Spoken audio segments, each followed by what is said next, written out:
Imagine living hundreds of years, exploring various lands, mastering the essence of magic itself, and even slaying the demon king only to think nothing of such achievements. But when your former party members begin to pass due to old age, you begin to rediscover memories you once thought insignificant and live life to the fullest, discovering what it truly means to live in the moment. Our story starts with our group of heroes heading to the royal capital, all wondering what types of celebrations are happening in town. The hero wonders what types of jobs they'll have in the future, especially because the Demon King is now defeated, prompting the priest to wonder if he can find a job where he can drink. The hero turns to the elf, Frieren, asking Frieren how she'll spend her life, especially since elven lives are very long. As the hero's party march through town, they are praised and celebrated, only to stand before the king, who acknowledges their party to house Himmel the hero, Eisen the warrior, Hyder the priest, and Frieren the mage. Thanking the heroes for slaying the Demon King, we cut to that night where the town is celebrating their newfound peace, cutting to Himmel, who tells everyone that there will be statues of them erected.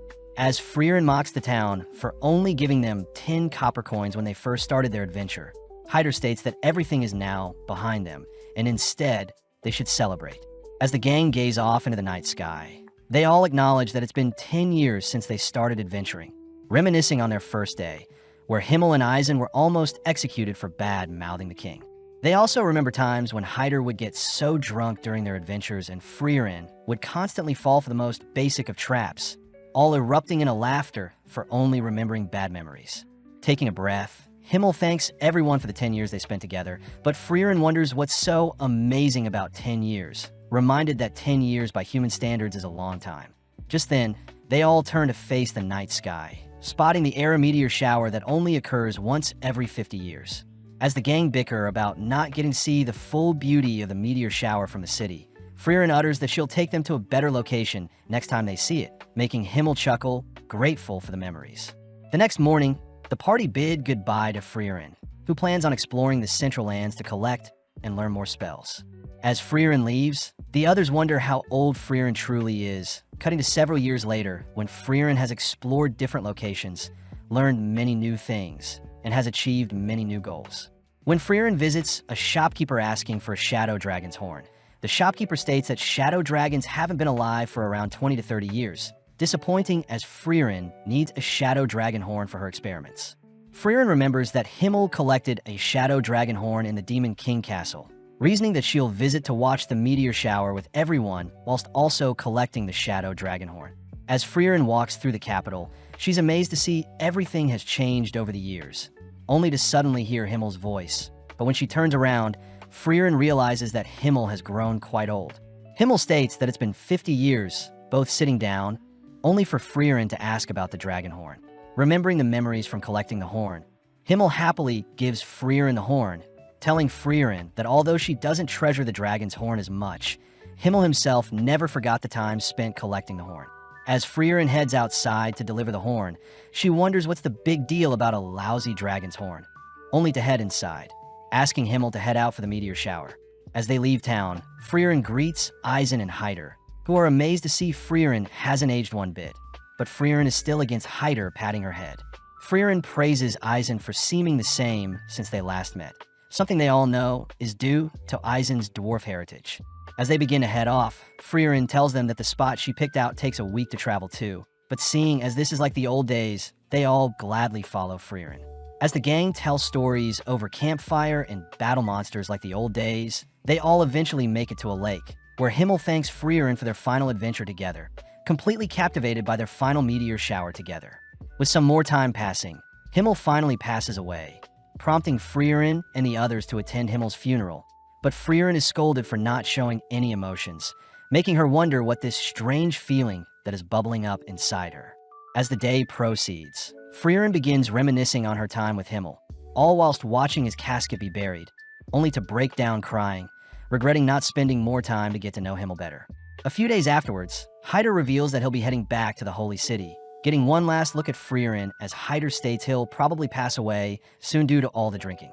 As Hyder bids Eisen and Frieren farewell, Frieren reveals that she will be starting her new exploration into humans, asking Eisen to accompany her on her new journey. But Eisen reveals that he too has grown old, asking Frieren to not look so sad.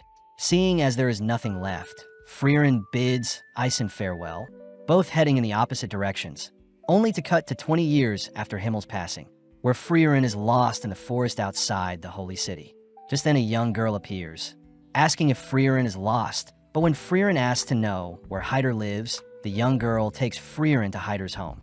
Frieren is happy to see that Hyder is still alive. Hyder admits that it wasn't too easy to pass away, surprised to hear that Frieren has brought some alcohol for his grave, but Hyder reveals he had stopped drinking ages ago.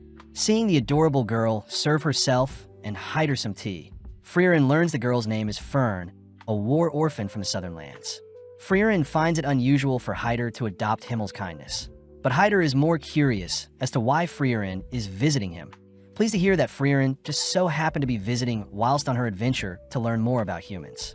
Hyder asks if Frieren would be willing to take Fern as her apprentice mage, but Frieren is sternly against this, reminding Hyder how easy it is for apprentice mages to pass away during battle. Understanding of Frieren's decision, Hyder gives Frieren an ancient grimoire from the tomb of Uig the Sage, a book meant to contain lost spells for resurrection and immortality.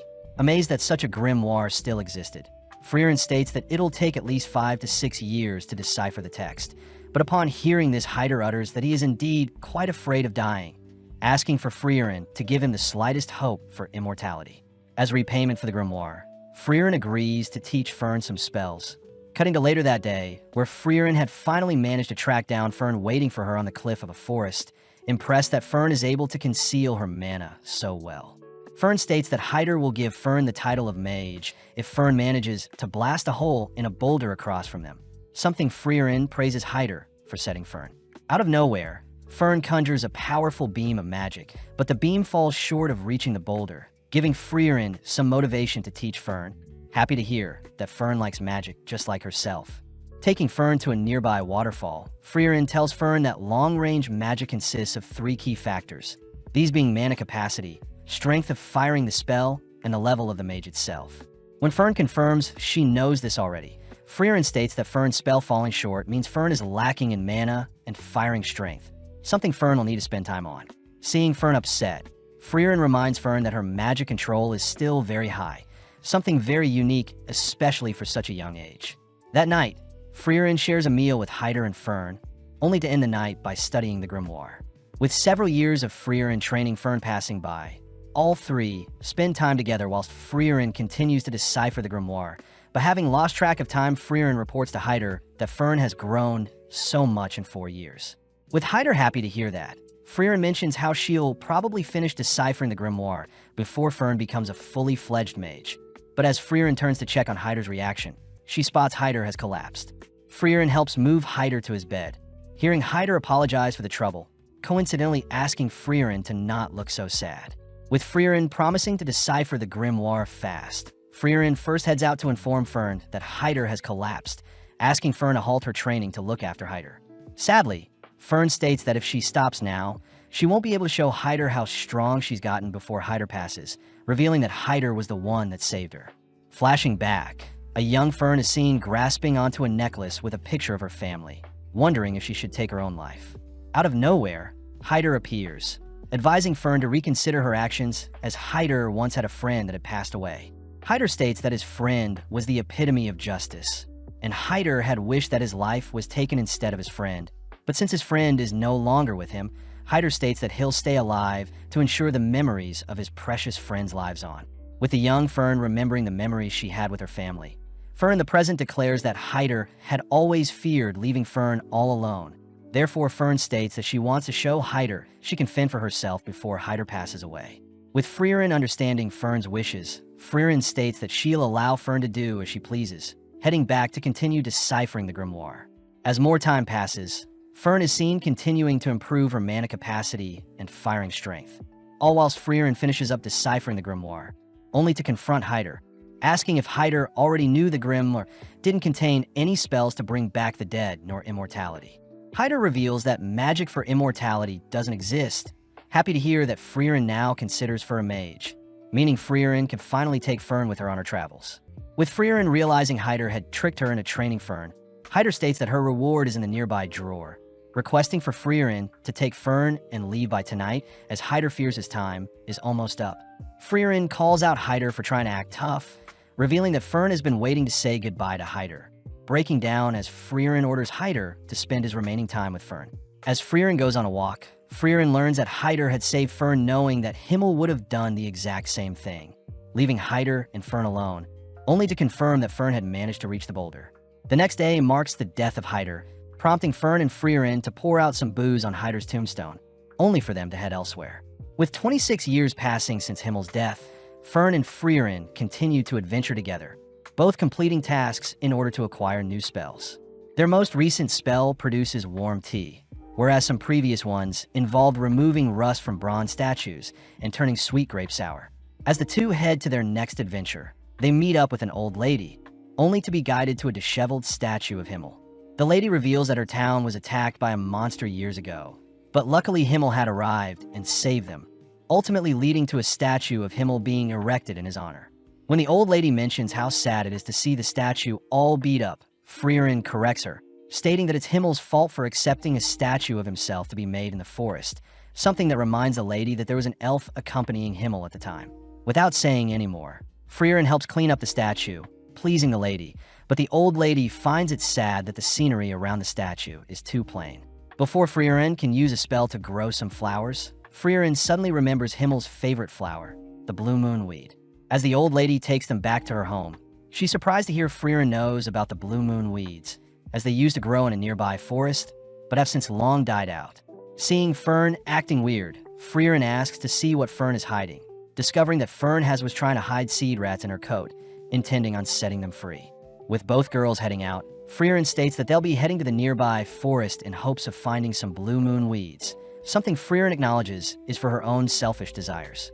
With several months of Frieren and Fern searching for the blue moon weed, the girls grow used to spending time in town with the old lady and out in the fields.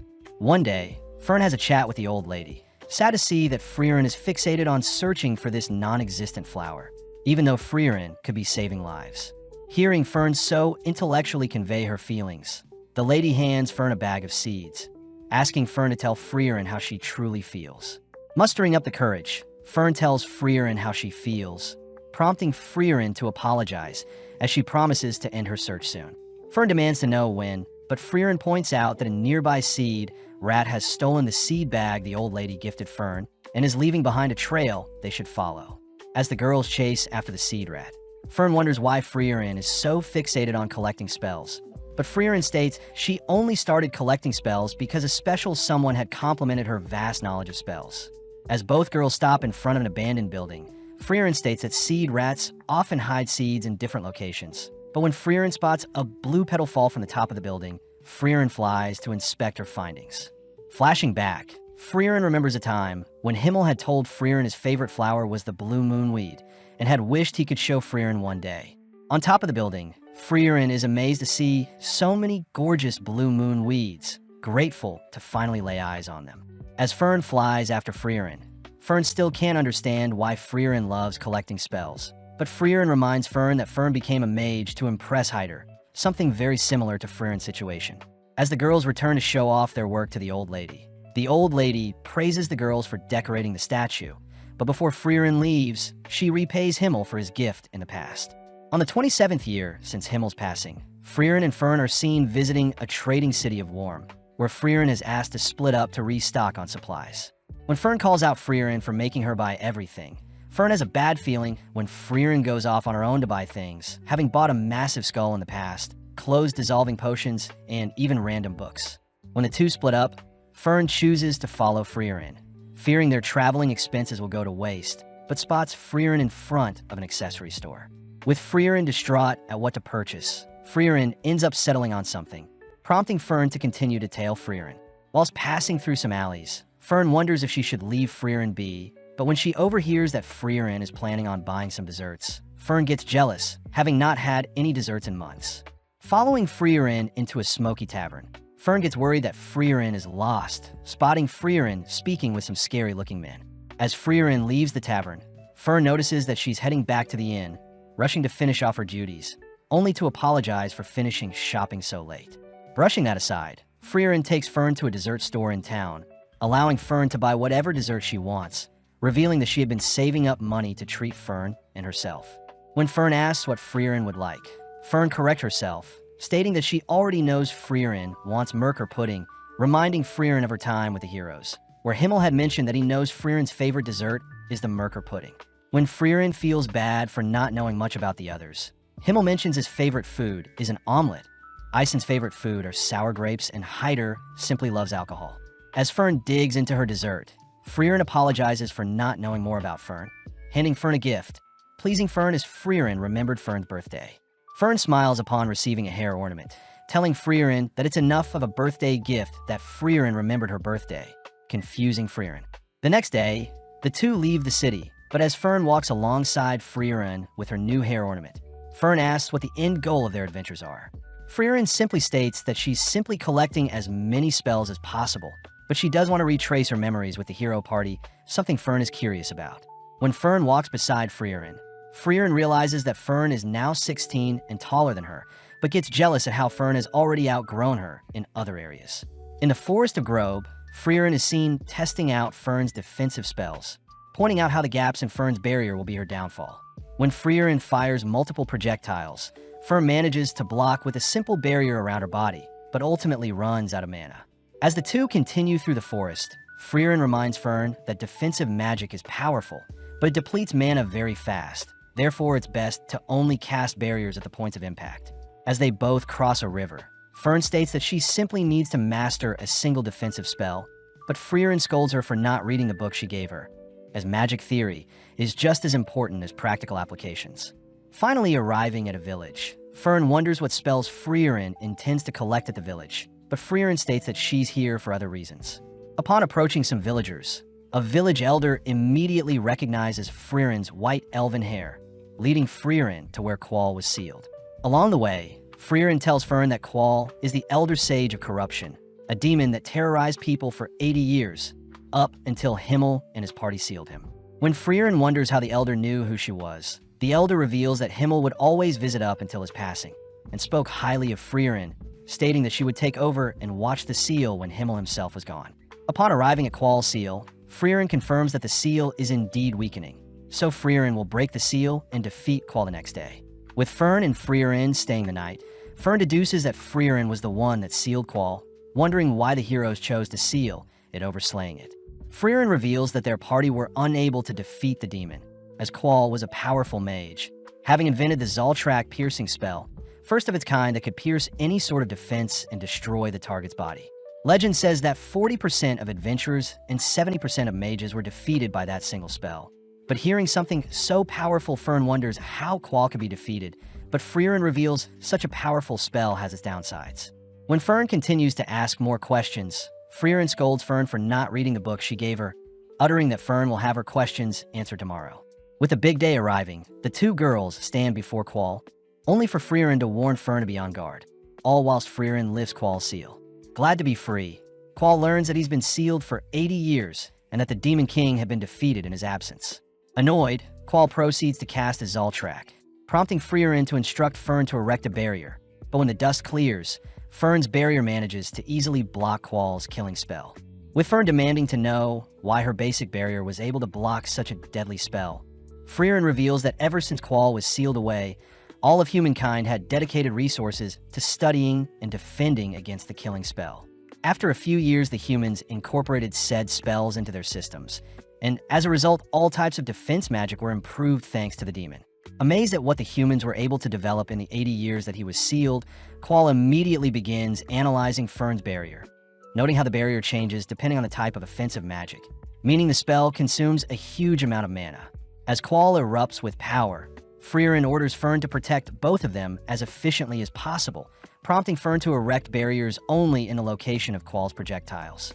Unleashing a massive beam of magic, Qual is impressed that Fern is still able to block his overwhelming magic, but having forgotten about Frieren, Qual helplessly watches as Frieren casts her own Zoltrak killing spell.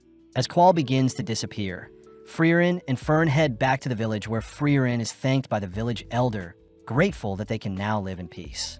When the elder hands Frieren his hat, Frieren recognizes the elder as the cheeky brat that flipped her skirt when they first sealed Qual. As the girls leave by carriage, Fern is seen finally reading the book Frieren gave her, but Frieren is glad that she could fulfill Himmel's trust and bring peace to the village once and for all. With the girls heading over to the Grand Channel, Frieren is sad to see the beach is littered with debris. Unfortunate, as the nearby village used to all clean the beach, but now there isn't enough manpower to tidy up the beach. The village elder requests that Frieren clean up the beach, handing Frieren a grimoire belonging to the legendary Mage Flam. But Fern notices something suspicious. As Frieren accepts the offer, the elder leaves for now, but Fern states that she believes the grimoire is fake, something that Frieren already knows. Frieren is happy to see that Fern has been studying, revealing almost all books about Flam are usually fakes, but Frieren states that she needed an excuse to help return the beach to its former beauty. Skipping ahead to when snow has begun to fall, Fern is seen visiting a local bakery, chatting with the shopkeeper as Fern has been frequently purchasing bread from the bakery in the past 3 months. With Fern noting how it's already winter, Fern returns to a messy room, disappointed as Frieren is still asleep. As Frieren struggles to leave her bed, Fern is forced to help prepare, feed, and dress Frieren, dragging the sleepy elf through town and towards the beach. As the girls begin cleaning the beach, Fern points out how sloppy Frieren is, having been forced to take care of Frieren as if she were Frieren's mother. Fern wonders how Frieren behaved during her time with the hero party, but Frieren mentions how they were all very okay with Frieren oversleeping, but Frieren did get scolded once. With Fern curious to know more, the girls wrap up the day with a big fire using the debris, only to enjoy a nice dinner, reporting to the elder that they only have 1/3 of the job left. The elder wonders if the girls will be done by the New Year's festival, something Frieren says will be possible, but when the elder mentions how Frieren can finally join them and watch the sunset this time, Frieren acts awfully cold. The next day, Fern asks if the reason Frieren wanted to clean the beach was related to the festival, learning that every new year, the villagers would watch the sunrise. Frieren mentions how the beach is meant to beautifully reflect the sunrise, but admits that she never woke up early enough to actually watch the sunrise. With more time passing by, Fern continues to nurture our poor Frieren out of bed, both exploring the wrecked ships, discovering hidden gems, only to officially clean the beach of all debris. Completely mesmerized by the beach's beauty, the elder asks if Frieren will be joining them for the sunrise this year, shocking Fern when Frieren agrees to wake up early to see the sunrise. Fern wonders if Frieren will be able to wake up in time for the sunrise, but Frieren states that she'll simply stay up all night and that she wants to see what's so amazing about this sunrise. As Frieren stays up that night, she thinks about a time when Himmel had scolded Frieren for sleeping in and missed the New Year's sunrise in the same village. Confused as to why a mere sunrise would cause Himmel to be so upset they didn't get to see it together. Sadly, during the morning, Fern realized that Frieren is fast asleep, forced to drag Frieren out of bed, fearing that they'll miss the sunset. With both girls staring out into the horizon, Frieren notes how there is nothing special about the sunrise, but upon seeing that Fern is mesmerized by the sunrise's beauty, Frieren admits that Himmel was right, as she's enjoying the sunrise with Fern. Flashing back, we see Frieren and the hero party visiting the graves of Eisen's family, learning that his village was attacked by demons. Hyder chooses to kneel before the graves, praying for their souls to go to heaven, but Eisen mentions how he doesn't believe in the afterlife, prompting Frieren to reveal that thousands of years ago, everyone believed there was no afterlife. But since magic can't observe where souls go, it's hard to define what is truth and what isn't. Hyder states that since there is no actual proof for either side, Hyder likes to think there is a heaven. That way the people that are doing good for the world can at least pass believing that their life was worth it. With the hero party joining Hyder in praying for Eisen's family, we cut to the present where Eisen is once again praying for his family, currently located in the Brett region. Out of nowhere, Frieren calls out to Eisen, weird as they haven't spoken to each other ever since Himmel passed away 30 years ago. As they all sit down for some tea, Eisen is shocked to see Frieren has an apprentice, but Frieren asks if Eisen needs help with anything. Eisen mentions how Hyder and himself had been updating each other with letters. Heading out, they all head to Volume 50 Basin, a location Frieren recognizes, learning that Eisen intends to search for notes from Flam, the legendary mage. When Frieren reminds Eisen that most records on Flam are fake, Eisen reveals that Hyder had figured out the general location of Flam's true notes, based on records from the Holy City. With Frieren convinced, they all agree to start looking for a massive tree. But upon seeing Fern disappointed, Frieren states that they should hurry, surprising Eisen as Frieren never cared for anyone else's time. With the gang beginning to search the entire forest, they spend the night eating and sleeping in the forest, only to search across the sea and in the skies. One day, Fern states that she has found a massive tree near some ruins, all beginning to head towards the tree. But Frieren uses the opportunity to ask Eisen why he's searching for Flam's notes. Eisen reveals that on the day of Himmel's death, Eisen had seen how regretful Frieren felt for not using more time to get to know Himmel, revealing that the notes left behind were said to allow contact with the dead. When Frieren states that she doesn't believe in such nonsense, Eisen states that it's better to know for sure. Plus, Eisen and Heider had agreed prior to help Frieren get to know Himmel better. Having made it to the massive tree, Fern states that there is a powerful barrier surrounding the tree. But when Frieren heads over to inspect the tree, she utters that even after 1,000 years, her master is still superior to her. Flashing back, Frieren is seen with her master, wondering why her master is so fixated on protecting a small sapling. But her master states that in 1,000 years' time, Frieren will grow to appreciate it, asking Frieren to trust in her teachings, especially since Frieren's master was Flam, the legendary mage. Within an instant, Frieren dispels the barrier guarding the entrance to Flam's notes. Upon glancing at the notes, Frieren is surprised the notes had already been opened to the page regarding communication with the dead, surprised her master knew Frieren would return. Flam's notes recount that the north of the continent housed the land of Oriole, where all the souls rest, a location that Flam had used to speak with her fallen allies. When Fern wonders if the notes can be trusted, Eisen reminds Frieren to consider the best-case scenario when unsure, prompting Frieren to reveal that Oriole is in the same direction as Indy, the current Demon King Castle. With Eisen asking Frieren to go for Himmel's sake, they all head back home via carriage, where Frieren is fast asleep, dreading the thought of going to such a cold place like the Demon King's castle. Sparking up a conversation, Eisen asks how Frieren is treating Fern, impressed to hear that Frieren is retracing her adventures with the hero party, but is also trying to get to know Fern better. Hearing this, Eisen thinks back to how cold Frieren was back then, having never imagined Frieren would take on Apprentice, but reassures Fern that Frieren is a great teacher. As they all return to Eisen's home, Eisen apologizes for not coming with them, checking to see if Frieren remembers the path to Indy, relieved to hear Frieren still remembers it to be through the Will region, across the Regal Canyon, and past the Northern Land checkpoints. As Frieren begins to leave, Eisen informs Fern that it'll be a 10-year adventure, reminding Frieren of her adventure with the hero party, but Frieren states that it won't take too long. As Fern leaves with Frieren, Fern thinks about how she spent half her life with Frieren, flashing back to one of Fern's last conversations with Heider. Heider jokes about haunting Fern if she doesn't behave around Frieren, but Fern surprises Heider with how mature she's grown, making Heider promise to visit her when he passes. With Fern resting by Frieren's side, the girls ride a carriage to the nearby town of the Will region. But as the girls head through town, they're stopped by a shopkeeper that warns the girls not to go into the mountains. The shopkeeper says there are rumors of ghosts taking people away, but when Frieren gets curious about what type of ghosts, the girls head around town asking for everyone's stories. Apparently, the townsfolk saw ghosts of their departed family in the mountains, with some people saying that the ghosts spoke. When Fern wonders if it is the work of undeads, Frieren states that undeads wouldn't appear as ghosts, as undeads normally appear in the form of rotting corpses or skeletons. With the girls heading to the rooms, Fern notes how Frieren probably knows what is causing the ghosts to appear in the mountains, but is cut off when Frieren states that they'll only be staying for a single night in town. Fern demands that Frieren help out the villagers, but seeing Fern so serious about helping the villagers, Frieren agrees to help. As both girls head into the mountains, they explore the locations of said disappearances, where Frieren quizzes Fern on what type of magic created the ghosts, satisfied to hear Fern believes it's illusion magic. Heading deeper into the mountains, Fern briefly remembers a monster that used illusion magic to hunt its prey. A monster Frieren states is the Einsam. The Einsam usually uses illusion magic, creating phantoms of people's loved ones to lure them and only to devour the targets. Luckily, Frieren mentions how the Einsam's illusion magic can be easily destroyed by a mage's projectile, but warns Fern that it may be difficult, as Frieren had to destroy the illusions of her master begging for her life. Upon entering a misty forest, Frieren orders Fern to prepare for the worst, only for Fern to spot an illusion of Heider in the distance.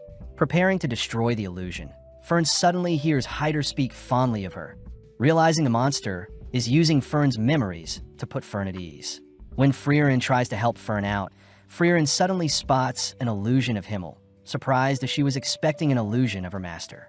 Wondering if she has changed, Frieren nonchalantly destroys Himmel's illusion, clearing the misty forest and revealing the Einsam to Fern, prompting Fern to disintegrate Hyder's illusion and the monster.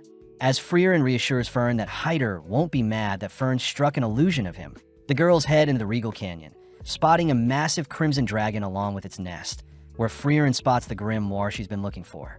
Frieren states that dragons use magic-infused items to build their nest, asking Fern to take out the solar dragon. But when Fern conjures a powerful spell, her spell simply deflects off the dragon's thick exterior. With the dragon now awake, Frieren cries that they should flee, forcing Fern to lure away the dragon. But having barely managed to lose the dragon, Fern cries that as mages they will have a hard time defeating the dragon. Frieren acknowledges Fern's cries, uttering that they'll need some help as we flash back to when Frieren and Ison were camping out in the forest. Ison states that he has an apprentice of his own by the name of Stark, stating that he'll be a great frontliner for Frieren's adventures and that Stark lives in the village near the Regal Canyon. As the girls visit the nearby town, they wonder why the villagers aren't more afraid of the dragon. But Fern asks why Frieren wants the grimoire so badly. Frieren reveals that the grimoire has a spell that allows mages to see through clothes, weirding Fern out. But out of nowhere, an old lady states that Stark wants to meet the girls. Surprised, the girls follow the old lady, learning that 3 years ago the Crimson Dragon had massacred their town. But luckily Stark had arrived, scaring the dragon away, and ever since has been protecting their town. Upon arriving near a massive rocky wall, Stark is seen playing with some town kids, only to greet Frieren and Fern, asking them to not agitate the dragon so much. Stark tries to point out that he received a mark from the dragon in the past, but Frieren simply asks for Stark to drop the act. When Stark learns that Frieren used to adventure with Ison, Stark asks for the old lady and kids to give them some privacy, revealing that he's proud that he abandoned Ison. Frieren asks why Stark doesn't just slay the dragon, but Stark wants to know why the girls are here, learning that they've come to recruit Stark and also want the grimoire in the dragon's nest. Stark gets confused as to why Frieren wants the grimoire so badly, but doesn't mind joining Frieren's party, but reveals that he has had trouble defeating the dragon, asking for Frieren's help. Frieren states that they can defeat the dragon together if Stark distracts the dragon for 30 seconds. But upon seeing Stark refuse such an offer, Frieren deduces that Stark has never fought a monster before. Stark breaks down, begging for Frieren's help, admitting that when he first confronted the dragon, he was so scared seeing the beast, but strangely after a while the dragon flew away, and Stark was praised by the villagers. With Fern disgusted by how pathetic Stark looks, Frieren states that she has full faith in Stark, heading over to the massive fissure in the nearby wall, only to realize something about the fissure. As the girls leave, Frieren states that they'll be meeting back here tomorrow, hinting at the fact that Stark should use this opportunity to grow. That night, Frieren and Fern enjoy a nice dinner, all whilst the villagers praise Stark for being a kind person. Fern still can't help but see Stark as a cowardly boy, but Frieren brings up the first time Fern fought a monster, apologizing for teasing Fern. With the girls heading back to their inn, Fern wonders why the dragon doesn't just attack the village, but Frieren hints at the fact that it may be Stark, suggesting that Fern visit Stark if she's curious about who he is. With Fern heading to visit Stark, Frieren sits in her room, thinking back to when she had asked Ison if Stark is strong. Ison reveals that Stark was the only person to have fled like a coward when the monsters attacked his hometown, someone Ison states is exactly like himself. Hence he taught Stark everything he knew. In the dead of night, Stark is seen wielding his axe, cleaving it into the rocky wall, digging a deeper and deeper fissure with every swing. With Stark standing before the giant fissure, Stark turns to spot Fern behind him, having just been caught for creating the massive fissure. Fern asks why Stark doesn't just slay the dragon terrorizing the nearby village, but Stark states that since the dragon hasn't attacked yet, there is no need for him to slay the beast. As Stark begins to leave, Fern asks if Stark will slay the dragon when it does attack. Learning that although Stark knows the village depends on him, he still might consider running if the dragon is too great. Stark reveals that he had gained a mark on his face during a spar with his master Ison, believing that Ison was mad at him as Ison never praised Stark. Leaning in to inspect Stark's hand, Fern concludes that Stark would never run from a fight, confusing Stark as he wonders how Fern would know. Fern reveals that on her first battle with a deadly monster, Fern had begun to flee in terror, but when she realized Frieren wouldn't help her, Fern had no choice but to steel her resolve and fight. Fern states that although Stark is a coward, she believes Stark will rise to the challenge to protect the village when the time comes, something that makes Stark think about Ison. Fern is seen reporting her chat with Stark to Frieren, but when Frieren heads to the fissure to look for Stark the next day, she's disappointed to see that Stark has fled the scene. When Frieren states that they'll be slaying the dragon instead, Fern refuses to leave the safety of a nearby tree. But out of nowhere, Stark appears, asking if he only needs to distract the dragon for 30 seconds. Stark states that if he were to pass away during the battle, Stark asks for Frieren to guarantee the dragon is slayed, confusing Frieren as to why Stark is willing to give his life for the safety of the village. Stark reminds Frieren that he lived in the village for 3 years, cutting to later that day, where the three are now standing before the red dragon, prompting Frieren to tease Stark for shaking out of fear. Frieren reveals that Isen showed the same fear before a great fight, as Isen would embrace the fear, something Frieren sees in Stark. Hearing that his master also would fear his battles, Stark marches into the range of the dragon. But Frieren notes that the dragon is being cautious as to not attack due to the enemy it's facing. As the dragon unleashes its fiery breath, Stark begins making his way towards the dragon, ducking and weaving until he's able to close the distance between himself and the beast. Flashing back, Frieren asks why Isen had hit Stark during their last spar, but Isen reveals that he feels terrible for hitting his student. But in the moment, Isen had sensed immense power from Stark, a power that caused Isen himself to shake. As Frieren watches Stark shatter the claws of the dragon, Stark chooses to stay close to the dragon, grabbing onto it as it takes off. Being flung into the air, Stark senses that the dragon is lining up another breath of fire, swiftly gripping his axe, only to cleave the dragon into the ground.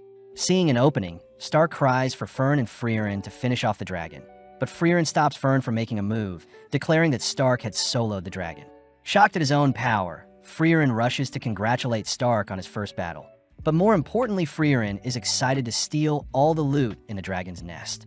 Seeing Frieren fixated on the random items, Stark mentions how Isen would always talk about how Frieren made their hero's journey ridiculous and fun, cutting back to a time when Frieren had decided to make shaved ice in a dungeon. Isen had grown annoyed as they were wasting so much time, but Himmel reminds Isen that they have all the time in the world, so they should enjoy the journey as they go. As the three return to tell the village the good news, they all begin heading out, only to try out the grimoire.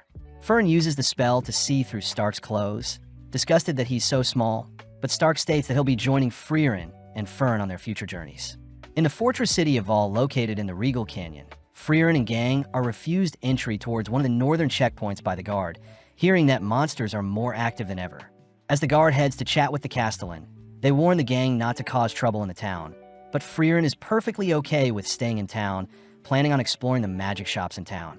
Seeing Fern's cold glare, Frieren states that she'll head over to book them a room, but when Stark offers to get food with Fern, Fern's glare sends Stark in search of food alone.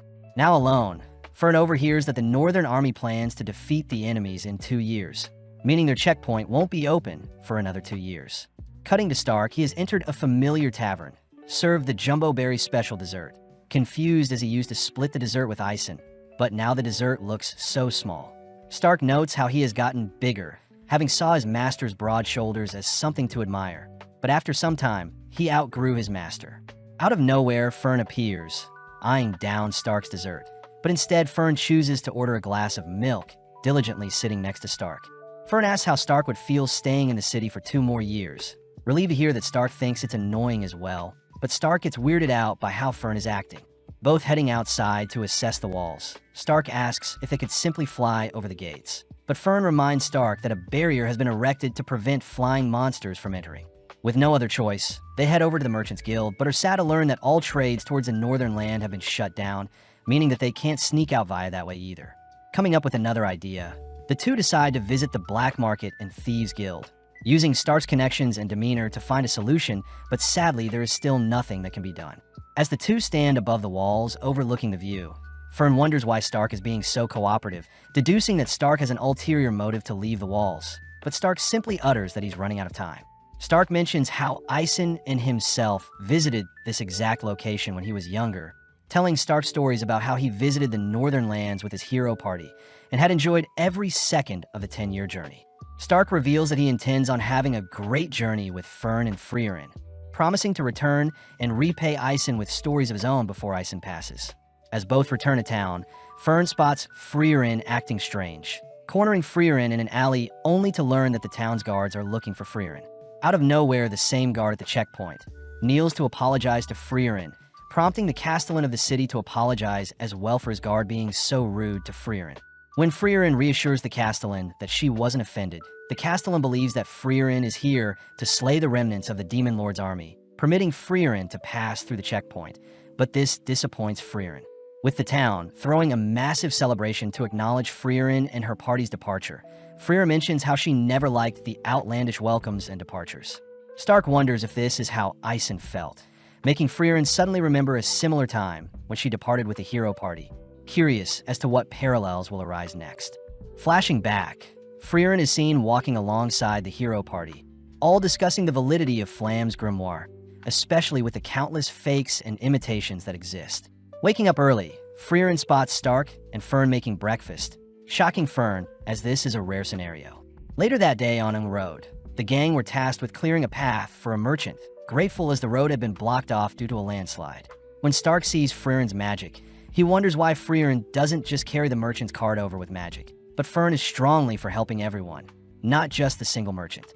Taking a quick break, Stark thanks the merchant for the water, wondering what may have caused the landslide, surprised to hear that it must have been the skirmishes between the northern lands and the demons. Getting back to work, Fern requests that Stark help her out a bit, but Stark asks that Fern be more casual with him. But when Fern tries speaking with Stark more casually, Stark gets insulted, annoying Fern as they continue to work. With the road cleared, the merchant offers to lead the gang to the nearby village, amazed that he finally got to meet an elf. Frieren acknowledges that although elves live long lives, elves are slowly going extinct, as most don't intend on reproducing, with the most recent elf Frieren met being around 400 years ago. Finally arriving at the town, the gang spot a line of merchants lining up to enter the town, learning that tonight is the Liberation Festival. The festival is meant to commemorate the hero party ridding the area of demons, and involves decorating the statues of the heroes in town. Frieren still can't understand why humans throw parties, but the merchant reminds Frieren that it's been 80 years since the Demon King was slayed, and in human years, 80 years is a whole lifetime. Flashing back, Frieren remembers a time when Himmel had requested that their statues be placed through various towns, annoying Frieren as she believed Himmel simply wanted to show off. But Himmel reveals that the statues are meant to remind Frieren of their adventures together as the hero party. That night, the gang stand among the crowd, watching as the hero party is celebrated, but the merchant does note how Frieren looks very similar to the elf statue. The next morning, they continue their journey, heading to the Graf Granat's domain, where they notice an abundance of guards surveying the town. When Frieren wonders who should do the shopping, Frieren suddenly freezes, equipping her staff, only to state that she senses demons approaching. When some demons turn the nearby corner, they spot Frieren charging up a spell, but luckily a nearby knight tackles and stops Frieren from firing the spell. Approaching Frieren, the demon asks if Graf Granat had hired Frieren to attack him, but Graf states that he's not foolish enough to attack Lord Lugner out in the open, especially since Lugner is her seeking peace. Kneeling down, Lugner states that he senses Frieren's bloodlust-filled glare, shaming Frieren for looking at him as if he were a wild beast. Frieren fires back, stating that Lugner is simply using human speech to blend in and manipulate the humans. But having heard enough, Frieren is dragged away to be locked up. With Stark and Fern shocked at what just happened, they choose to visit Frieren, who is locked up in the dungeon under the mansion. Frieren states that she'll only be locked up for a measly 2 to 3 years, but Fern scolds Frieren for always wanting to waste time. Frieren asks who the peace envoy demons are, learning that the envoys are linked to Aura, the guillotine, one of the 7 sages of destruction who served the Demon King. Apparently, 28 years ago, Aura had regained her strength and had been fighting with the domain of Graf Granats. But now Aura has sent envoys to seek peace, something Frieren states sounds fishy. When Stark wonders why they can't just talk things out with the demons, Frieren questions if Stark or Fern know how demons learn to speak the human language, revealing that demons only eat humans. During her time with the hero party, Himmel and Frieren were forced to hunt down a child demon, having supposedly devoured the child of a human couple. But when Himmel went to slay the creature, Himmel hesitated since the demon behaved just like a child. When Frieren offered to shoulder the burden, the town's chief had ordered everyone to spare the demon, giving it a second chance. But that was something Frieren had advised everyone against doing. With days passing, the chief had given the demon girl a place to stay along with food to eat, but Frieren kept a close eye on her, all whilst the chief and her daughter considered the demon girl as one of their own.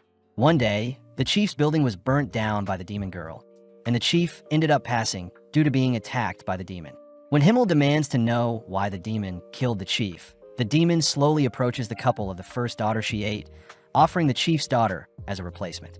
Sensing that the humans hate her, the demon girl takes the chief's daughter as hostage, but Himmel easily recaptures the chief's daughter, permitting Frieren to slay the demon. When Frieren fires an incineration spell at the demon, Frieren states that demons don't have a sense of family, forced to live and roam alone since birth. But on that day, Frieren learned that the demon girl had intentionally manipulated everyone, knowing that she would get to live a little longer. Frieren states that Flam described monsters that can speak as demons, as they imitate human speech to lure other humans in, something Stark and Fern find disturbing. As Stark and Fern leave, we cut to Lugner, sitting in the mansion and waiting for a meeting with Graf. Lugner admits that Frieren was right about demons, curious as to where he recognizes Frieren from, stating that demons will forever hunt down humans.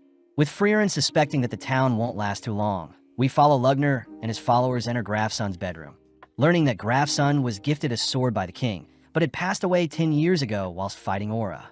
Raising his son's sword to Lugner's neck, Graf reveals that he has brought Lugner here to slaughter him. But upon glancing around the room, Lugner notices that Graf has been keeping his son's room clean for the past 10 years. Lugner utters that the humans slayed his father, reminding Graf that they've come here to stop unnecessary bloodshed, ultimately convincing Graf and his knights to lower their blades. With Graf sending Lugner and his followers to the guest room, Lugner admits that he doesn't know what a father is, but has identified Graf as an empathetic man. Lugner states that he'll grow close to Graf and have him lower the town's defensive barrier, and only then will Lady Aura's forces conquer the town. Lugner suddenly notices Drat is missing, learning from Liney that Drat has disappeared to eliminate an obstacle, cutting to Drat entering the underground dungeons, slaying a guard only to enter Frieren's cell. Drat declares that he's here to kill Frieren, knowing that Frieren is the only loose end that can ruin their scheme. But Frieren coldly warns Drat that she is stronger than Aura herself. Smirking, Drat doubts Frieren's strength, dragging her into the air with a single wire around her neck, impressed that Frieren had encased her neck with mana to prevent her decapitation. Drat states that his wires are the strongest amongst all the demons, tugging harder on the spell, but Frieren still manages to defend her neck. When Frieren admits defeat, Drat smirks, but Frieren scolds Drat for letting his guard down, suddenly cutting off one of Drat's arms.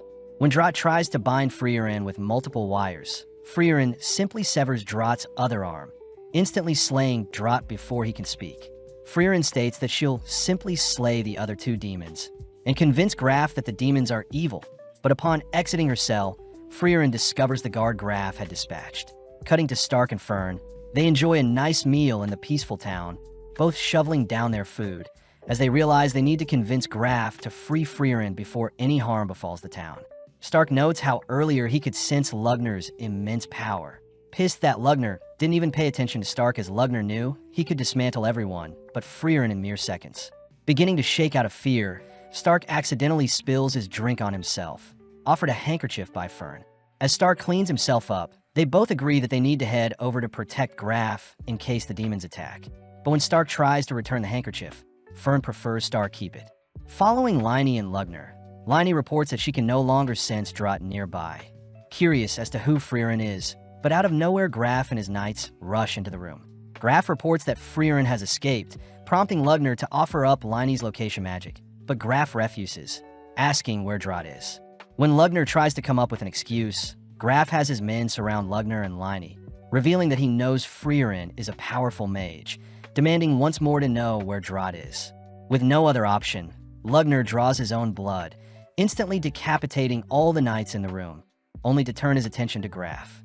Lugner reveals how excited he is to finally be killing, nonchalantly pricking his own finger on Graf's sword, only to use the blood to pierce Graf's stomach. With Graf bleeding out, Lugner states they need Graf to help remove the town's barrier, cutting to later that evening where Stark and Fern are walking through town, only for Fern to detect Frieren in a disguise. Fern asks why Frieren escaped, learning that Frieren disposed of one of Lugner's demons, but had to escape since the guard outside her door was killed, and Frieren didn't want to be blamed for slaying the guard, since demon corpses dissipate into mana and leave behind no trace.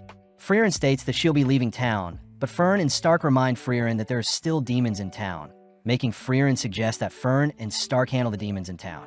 Seeing the two unsure about their skills, Frieren reassures the two that they'll be fine, inspiring Fern to drag the cowardly Stark towards the demons. At the same time, Frieren detects a powerful ball of mana 10 kilometers from town watching them, deducing that it must be Aura the guillotine, but knowing that Aura is strong, Frieren reasons she should finish this quickly. In the dead of night, Fern and Stark sneak past a body of water, heading over the walls of Graf's mansion, only to enter into the mansion through one of its windows. At the same time, Lugner tells Graf about his love for magic, revealing that most demons spend their entire life researching and honing their own particular magic. But Lugner does acknowledge how strange magic is, admiring Flam's unique barrier that prevents any type of demon from entering. Lugner speculates that Flam's genius barrier casted 1,000 years ago is stronger than any present spell, but since Graf and his Granat family has maintained the barrier for generations, Lugner demands to know how to control the barriers, leaving Lugner to consider his options. Lugner orders Liney to search for any grimoires in the bedroom, whilst he searches the study room. Seeing an opening, Stark sneaks into Graf's room, attempting to free Graf, but his trembling hands fail to cut the magic binds around Graf. Graf asks Stark to take his Granat amulet and flee with the citizens, but Stark refuses, stating that he won't leave Graf behind. Out of nowhere, Lugner and Liney reappear, demanding to know if Graf knows Stark, but Graf simply states he's a lost child. When Lugner agrees to let Stark flee, Graf feels bad, spotting how much Stark is trembling, but Stark gets annoyed that Lugner is underestimating him. Gripping his axe, Stark dashes behind Lugner, managing to land a slash, but Lugner simply uses his blood to repel Stark backwards, conjuring a massive blood hand to pin Stark to the ground. Lugner praises Stark for trying to fight him solo, but Stark reveals that Fern has been with them undetected, giving Fern an opening to land a powerful spell onto Lugner. With Lugner confused as to how Fern avoided Liney's detection, Lugner demands to know what spell he was hit with, shocked to hear that Fern had learned the killing spell Zultrak.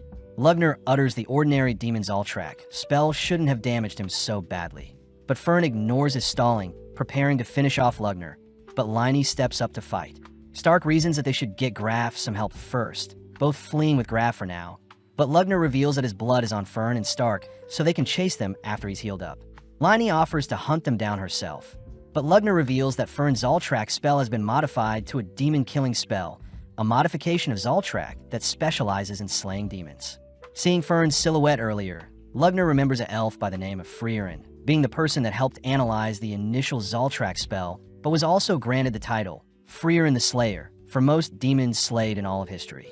As Frieren descends upon Aura and her army, Stark and Fern have managed to get Graf some help, grateful as he promises to pardon Frieren, as Frieren was right to not trust the demons all along.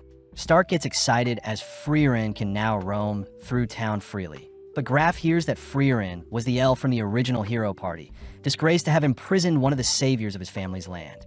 Greeting Aura, Frieren acknowledges that it's been 80 years since they last fought, asking if Aura would retreat now. Smirking, Aura has some of her men slash at Frieren, but Frieren nonchalantly dodges, noting that Aura has more puppets than before. Frieren knows how only powerful demons with enough magic can control an army, but Frieren does despise how disgusting Aura's magic is, recognizing some of the suits of armor being controlled, declaring that she'll kill Aura once and for all. As Aura takes out her scale of obedience, we cut to Graf explaining the reason why Aura is one of the 7 sages of destruction, revealing that her scale allows Aura to weigh her soul's mana capacity with another, and the soul with the greater mana capacity gains control of the other for eternity. Fern asks if there's a counter, but Graf does mention how the scale does judge fairly. So the only way is to have someone with a greater mana capacity face Aura, but this hasn't been done in the past 500 years. Graf also reveals that souls with great wills can temporarily break the mind control, but Stark knows that it's a temporary solution, since Aura would simply get rid of those with strong wills to avoid any loose ends.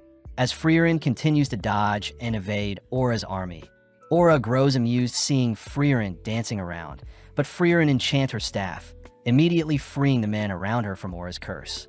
Shocked, Aura notes how Frieren must have used a lot of mana to break her curse, wondering why Frieren would use such a delicate tactic when Frieren can simply blast away the suits of armor.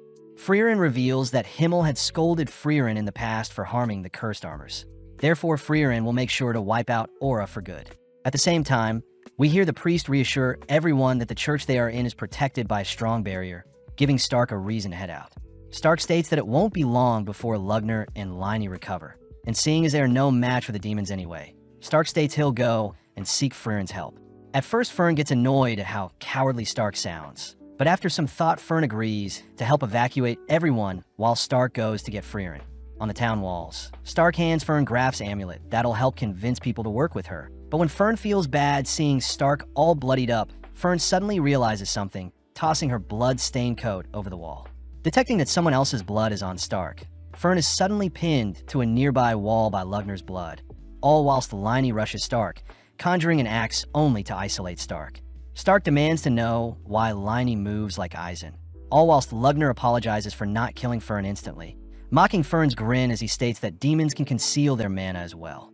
Annoyed at how much Lugnar is talking, Frieren asks for Lugnar to simply finish her off, but Lugnar is more curious as to how strong Stark is, amused to hear that Stark is Eisen the hero's best student.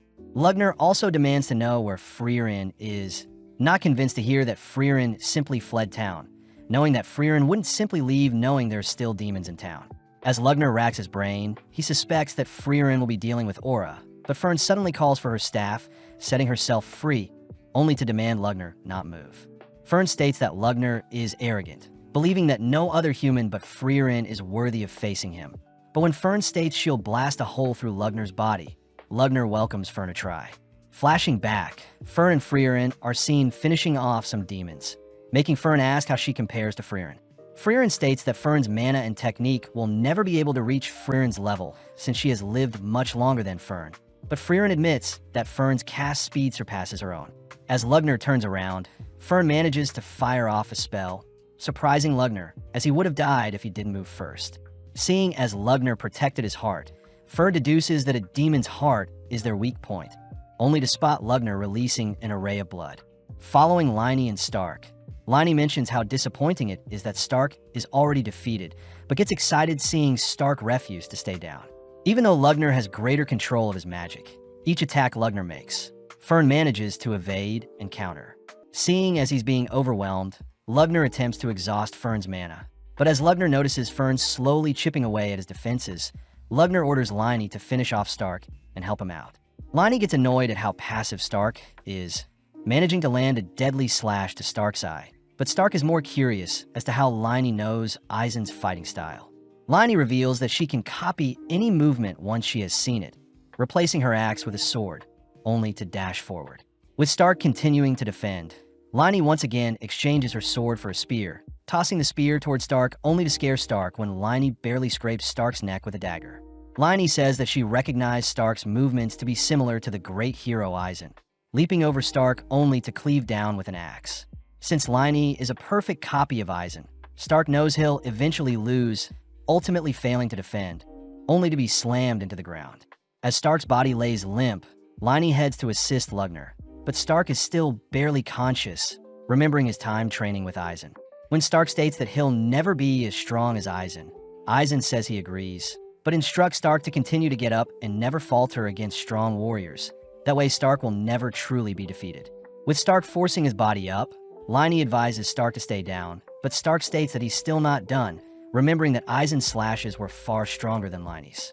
As Frieren and Lugnar's magic erupt across the skies, Stark rushes Lyney, leaving himself wide open for Lyney to land a lethal blow to his stomach. When Lyney fails to cut through Stark's tough body, Stark uses the chance to completely shred the left side of Lyney's body, but realizing that Lyney has been defeated, Lugnar checks to see what happened, allowing Frieren to land the demon-killing spell on Lugnar's heart. Flashing back, Frieren walks behind Flam, who asks if Frieren remembers the dying words of Basalt, reminding Frieren that demons' words only deceive, meaning people must use unfair tactics to ensure demons are erased. With Lugnar accepting his own demise, he's at least happy to hear that Frieren is currently facing off against Aura, believing that since Frieren isn't with her hero party, Frieren will finally fall against Aura.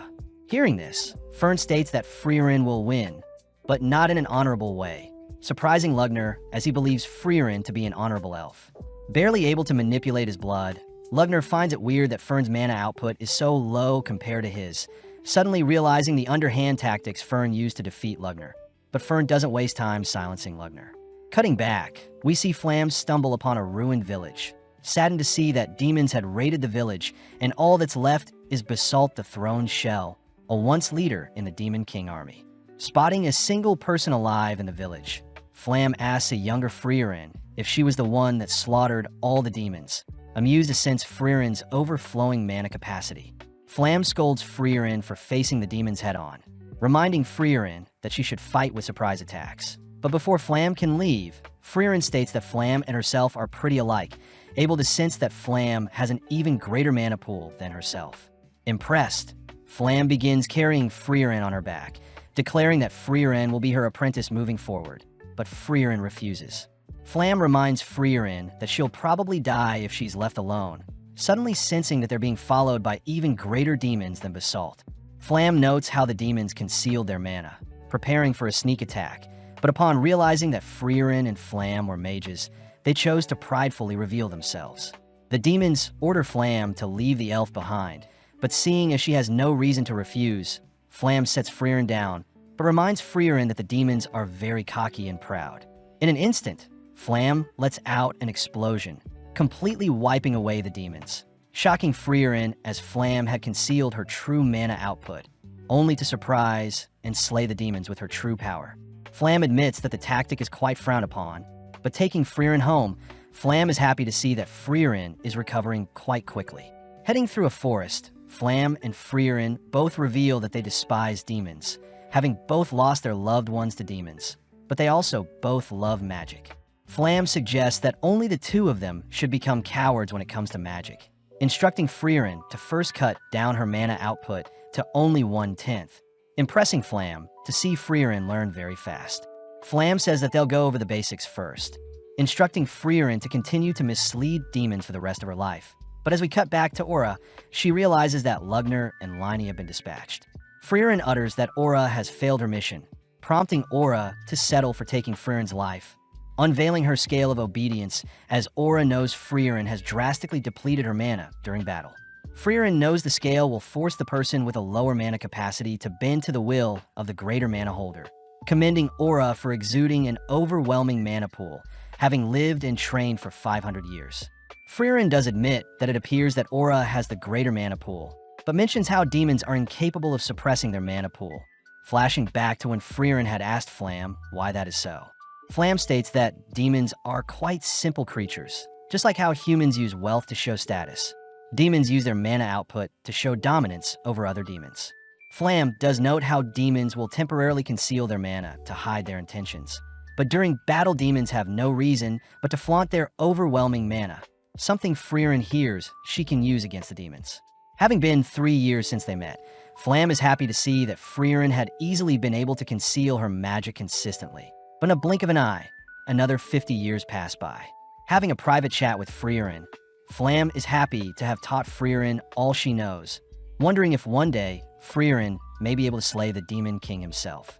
Taking the chance, Flam asks that Frieren plant flowers around her grave, revealing it to be the spell her parents taught her and is the reason Flam loves magic. With Frieren asking to learn the spell, Flam advises that Frieren remain hidden until she defeats the Demon King, prompting Frieren to uphold her promises when Flam passes away. Now alone, Frieren explores the continent, continuing to train her mana and live in secrecy, all whilst a nearby town fully develops. One day, Himmel, Eisen, and Hyder visit the nearby woods, running into Frieren, having heard that Frieren is a wise elf, but Frieren reassures the party that she is nothing special. Asking the party to leave, Frieren hears that Himmel suspects Frieren is far stronger than she is letting on, giving Frieren enough reason to begin adventuring with her new hero party. Having activated her scale, a dense ball of mana for both Frieren and Aura appear, prompting Frieren to ask if Aura is truly confident she'll win. Smirking, Aura recounts how Frieren had only made a name for herself 80 years ago alongside the hero party, scoffing at Frieren's shameful mana output as it has remained the same since they last met. With Aura's mana ultimately tipping the scale in her favor, Aura prepares to sever Frieren's head, but strangely, the scale begins to tip in Frieren's favor. Frieren takes the chance to point out how simple-minded Aura is, revealing that she had been concealing her mana all this time, shocking Aura as she calls Frieren's bluff. Frieren praises her master Flam for teaching her such a tactic, scaring Aura, as although Aura has lived for 500 years, Frieren has lived for over 1,000, finally unleashing her true monstrous mana output. Horrified to have been deceived, Aura ultimately is forced to yield to Frierin's commands, ordered to take her own life as Frierin leaves the scene. Returning by sunrise, Frierin prays for the fallen soldiers who are finally free from their eternal curse. Meeting up with Fern and Stark, happy to report that Frierin has been excused of all crimes. As Graf thanks Frierin for preserving the bodies of the past heroes, Frierin explains that Himmel had instructed Frierin to treat the dead with respect, but Frierin also congratulates Fern and Stark for successfully defeating powerful demons. Graf asks for a burial for all the fallen, only to spot a familiar-looking pendant, grateful to Frierin for preserving what was left of his son. As a reward, Graf agrees to give Frierin with anything of her choosing, surprised to hear that Frierin simply wants the grimoire flam the mage left behind detailing the town's barrier. Luckily, both Frierin and Graf agree that the grimoire is a fake, but Frierin could care less, prompting Graf to ask that Frierin be more casual around him. Frierin says she prefers not to, as in the past Himmel and Eisen were almost executed for speaking rudely to royalty.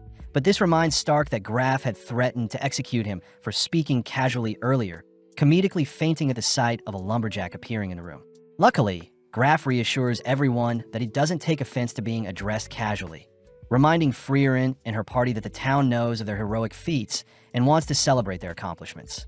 With Fern levitating Stark's unconscious body through town, the gang end up spending some time in town, rewarded and praised for their accomplishments, only to attend an official funeral for the fallen.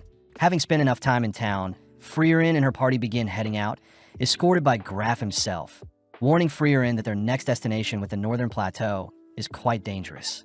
Graf asks if Frierin's party houses a first-class mage, a mage that has received a certification award from the Continental Magic Association, leading Fern to show off her third-class mage certificate. Fern asks why Frierin hasn't acquired her certificate yet, but Frierin states she's too lazy to constantly update her rank, especially since the association changes every few years.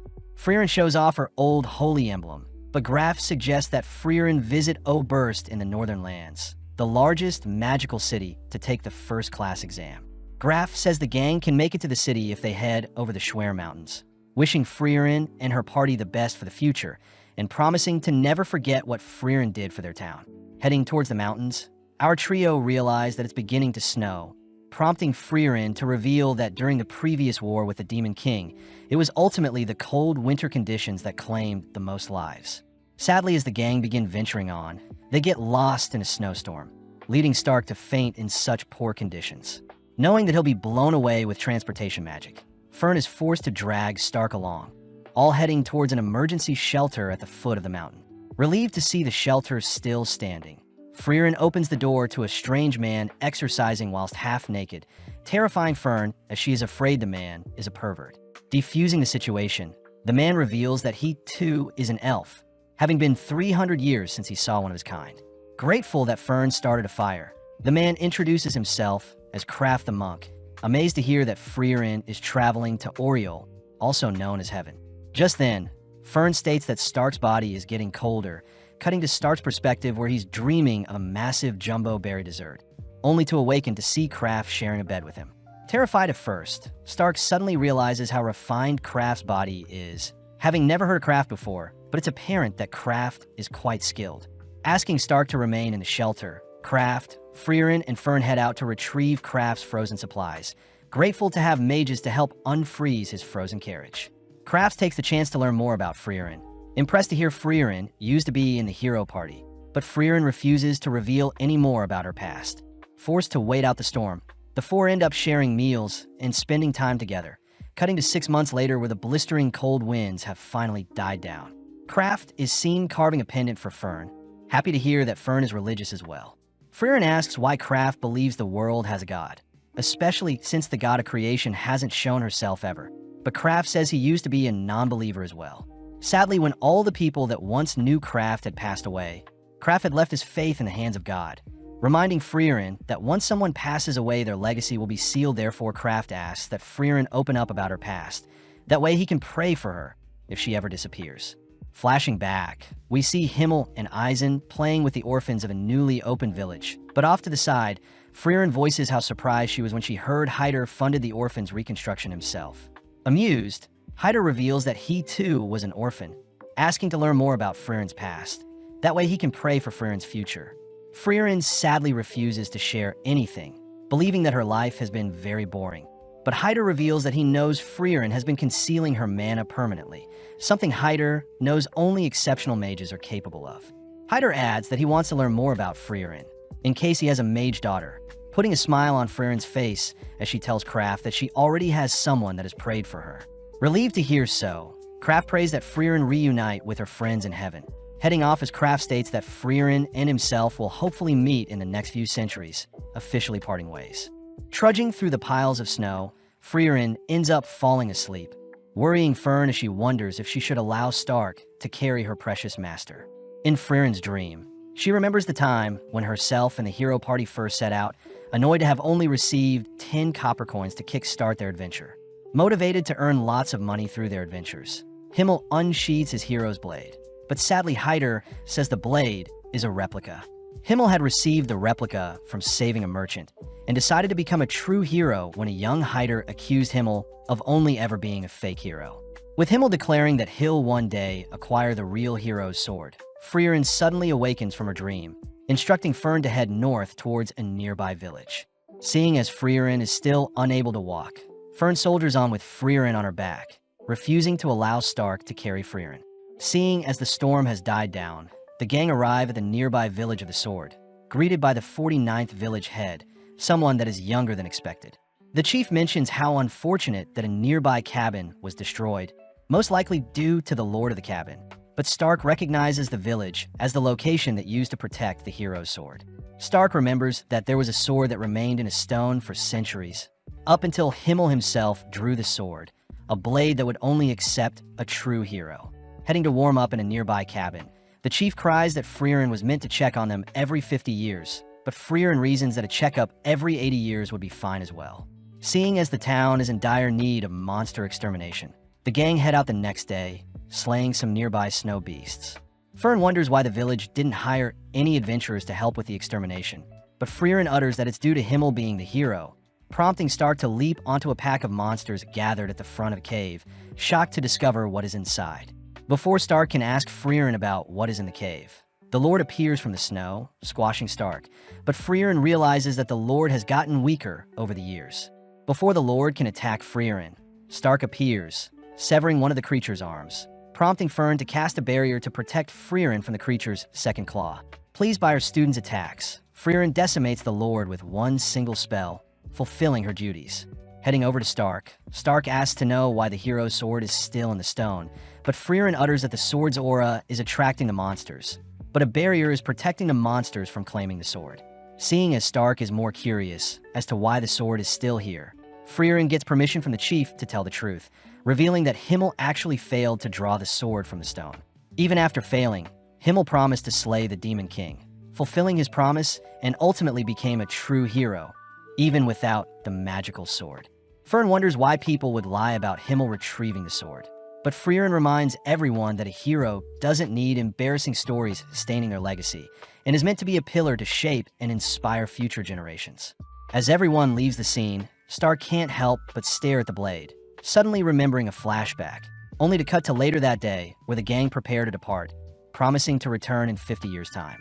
Deciding to head to a more thriving village, Frieren gives everyone permission to do as they please after checking in, leading Fern to invite Frieren to go shopping with her, but Frieren declines, wanting to spend the day reading her grimoire. Out of nowhere, Frieren suddenly remembers today is Stark's 18th birthday, shocking Fern as she hasn't thought of what present to get Stark. Fern is curious if Frieren has prepared something for Stark, making Frieren gleefully rush towards her suitcase, unveiling a potion that dissolves clothing, an item that Frieren learned men would love. Annoyed, Fern dumps the potion all over Frieren, storming off at how disgusting Frieren's present was. But now left alone, Frieren wonders what present to get Stark now. Reaching for a ring, Frieren wonders if Stark is worthy of such an item, but instead retrieves a piece of paper with some writing. Following Fern, she decides to gather intel on Stark's likes and dislikes, but upon discovering that Stark is not in his room, Fern goes out in search of him.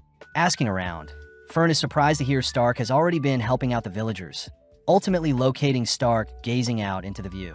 Relieved to see Stark is so mature, Fern slowly approaches Stark but freezes upon hearing Stark admire the breast and turd-shaped clouds.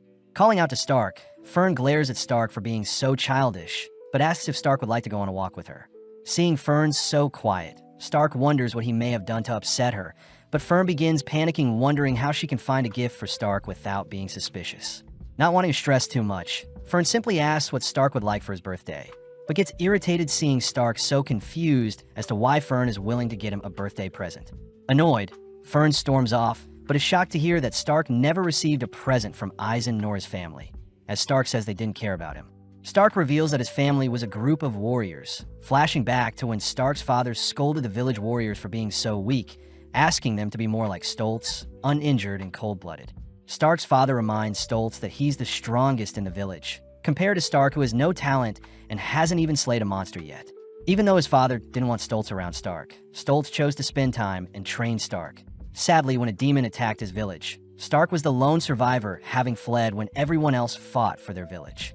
Stark wonders if Himmel would have stayed and fought till the very end, but Fern reassures Stark that he's a changed man, asking Stark to accompany her and pick a present for himself.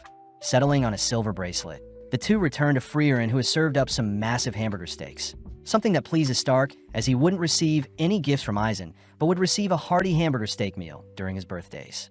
Frieren takes the chance to reveal how awkward warriors are when it comes to expressing their emotions, mentioning how Eisen would only serve large hamburger steaks on people's birthday as a sign of respect for a warrior that has worked hard. Stark suddenly realizes that Stoltz would also cook him a hamburger steak during his younger years, remembering the moment when Stoltz had instructed Stark to flee and live, finally coming to his senses as he sees his family truly cared for him. Tasting the hamburger steak, Stark thanks Frieren for the meal, curious as to what the potion Frieren is carrying, but Fern simply calls Stark a pervert. Several days later, we see Frieren chatting with Sane, someone who is intrigued to hear that Frieren is an adventurer, as he too used to dream of becoming one. Sane mentions how he had a friend who was fixated on living out an adventurous life, but as Sane grew older, he slowly grew apart from his friend who continued down the adventurer path. Sane admits that he regrets not joining his friend 10 years ago, but when Frieren asks why Sane is telling her his backstory, Sane says he needs to prepare for his village upcoming festival, so he needs help escaping the swamp he is stuck in.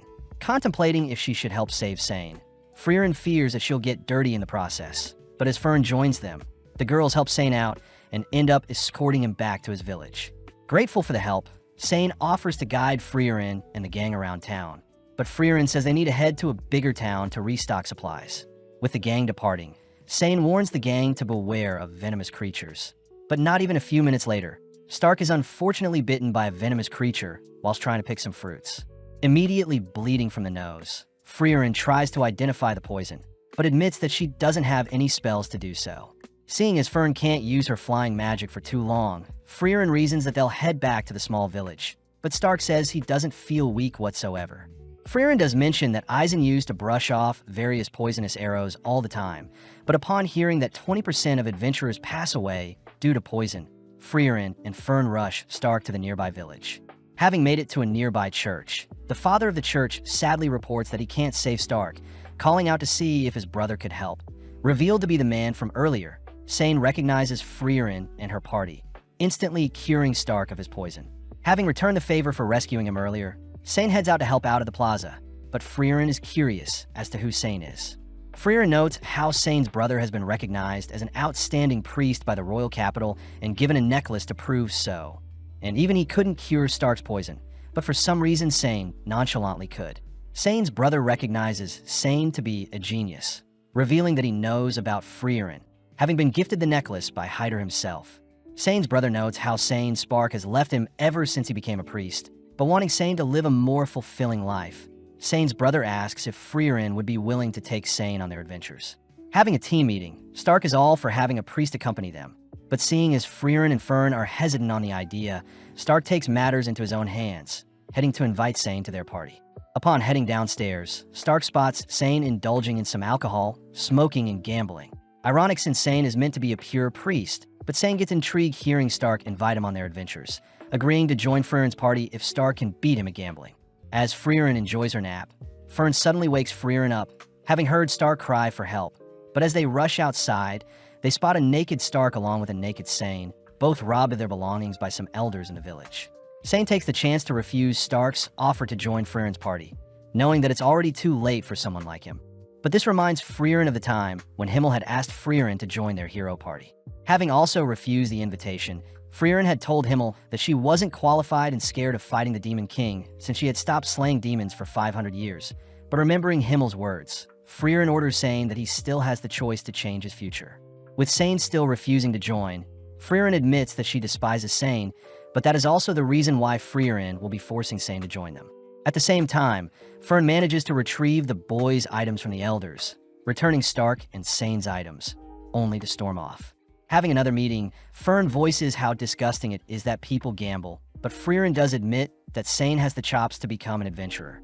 Spending some more time in town, our trio helps set up for the Harvest Festival, spending more time with Sane, all whilst he thinks about how Frieren and her party really resemble his adventurer friend. Sane thinks about how his friend had promised to return 7 years ago. But as Frieren and her party ask Sane's brother for what may convince Sane to join them, Sane's brother does mention how Sane prefers older women.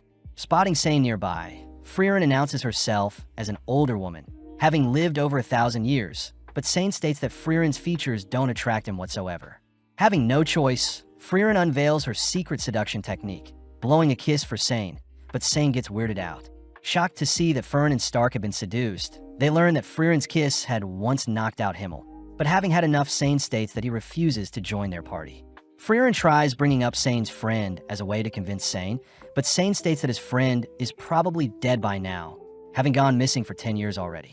Frieren tells Sane to travel and confirm if his friend is truly dead or not, advising Sane to live his life wisely. That way he won't have any more regrets. Sadly, Sane reveals the final reason he can't leave the village is because he doesn't want to leave his older brother. Sane mentions how he overheard his brother's conversation with Hyder, having been offered a position for Sane and his brother to move to the Holy Capital, but Sane's brother had refused as he didn't want to leave the village their deceased parents raised them in. Since Sane's brother refuses to leave the village, Sane states that he won't as well, but hearing how Sane truly feels, Sane's brother slaps Sane, reminding Sane to chase after his dreams and live a life with no regrets. That evening, whilst our trio are fishing, Sane reports to Frieren that he's patched things up with his brother, agreeing to go on an adventure and search for his friend. But this means that Sane will only accompany our trio for a fraction of their journey. With a final goodbye to his brother and his village, Sane agrees to live the rest of his life without regret, officially joining Frieren and her party on their journey. Having made it to the Rod region in the Northern Lands, the gang are amazed at the variety of stores in town, something that reminds Frieren of the hero party. Several minutes later, we see Fern and Stark bickering, leading Stark to storm out of the room, annoyed that Fern isn't listening to him. Wondering what all the commotion is about, Sane learns Fern is annoyed Stark didn't get her a birthday present, but Sane reveals that he too didn't get Fern a birthday present. Refusing to hear Sane's yapping, Fern begins kicking Sane, forcing Sane to promise to get Fern a gift. Before Sane leaves, he advises Fern to make things up with Stark, something Frieren agrees with. Heading out, Fern spots Stark admiring the bracelet she got him, but Fern is unable to approach Stark after what she did.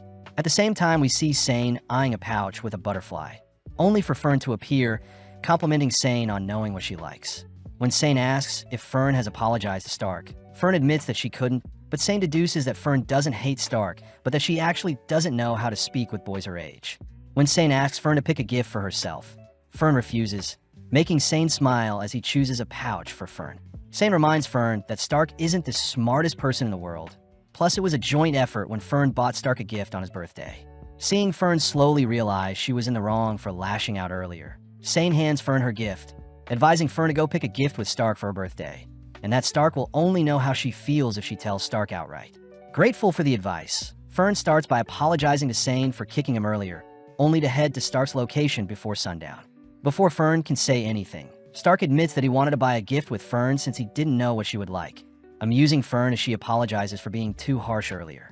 With both heading out to search for a gift together, we see Frieren spying on the two, caught by Sane, who is jealous that Stark and Fern can afford to argue as the older people get. They tend to avoid conflict at all costs. Sane wonders how Frieren has been able to deal with the two kids up until now.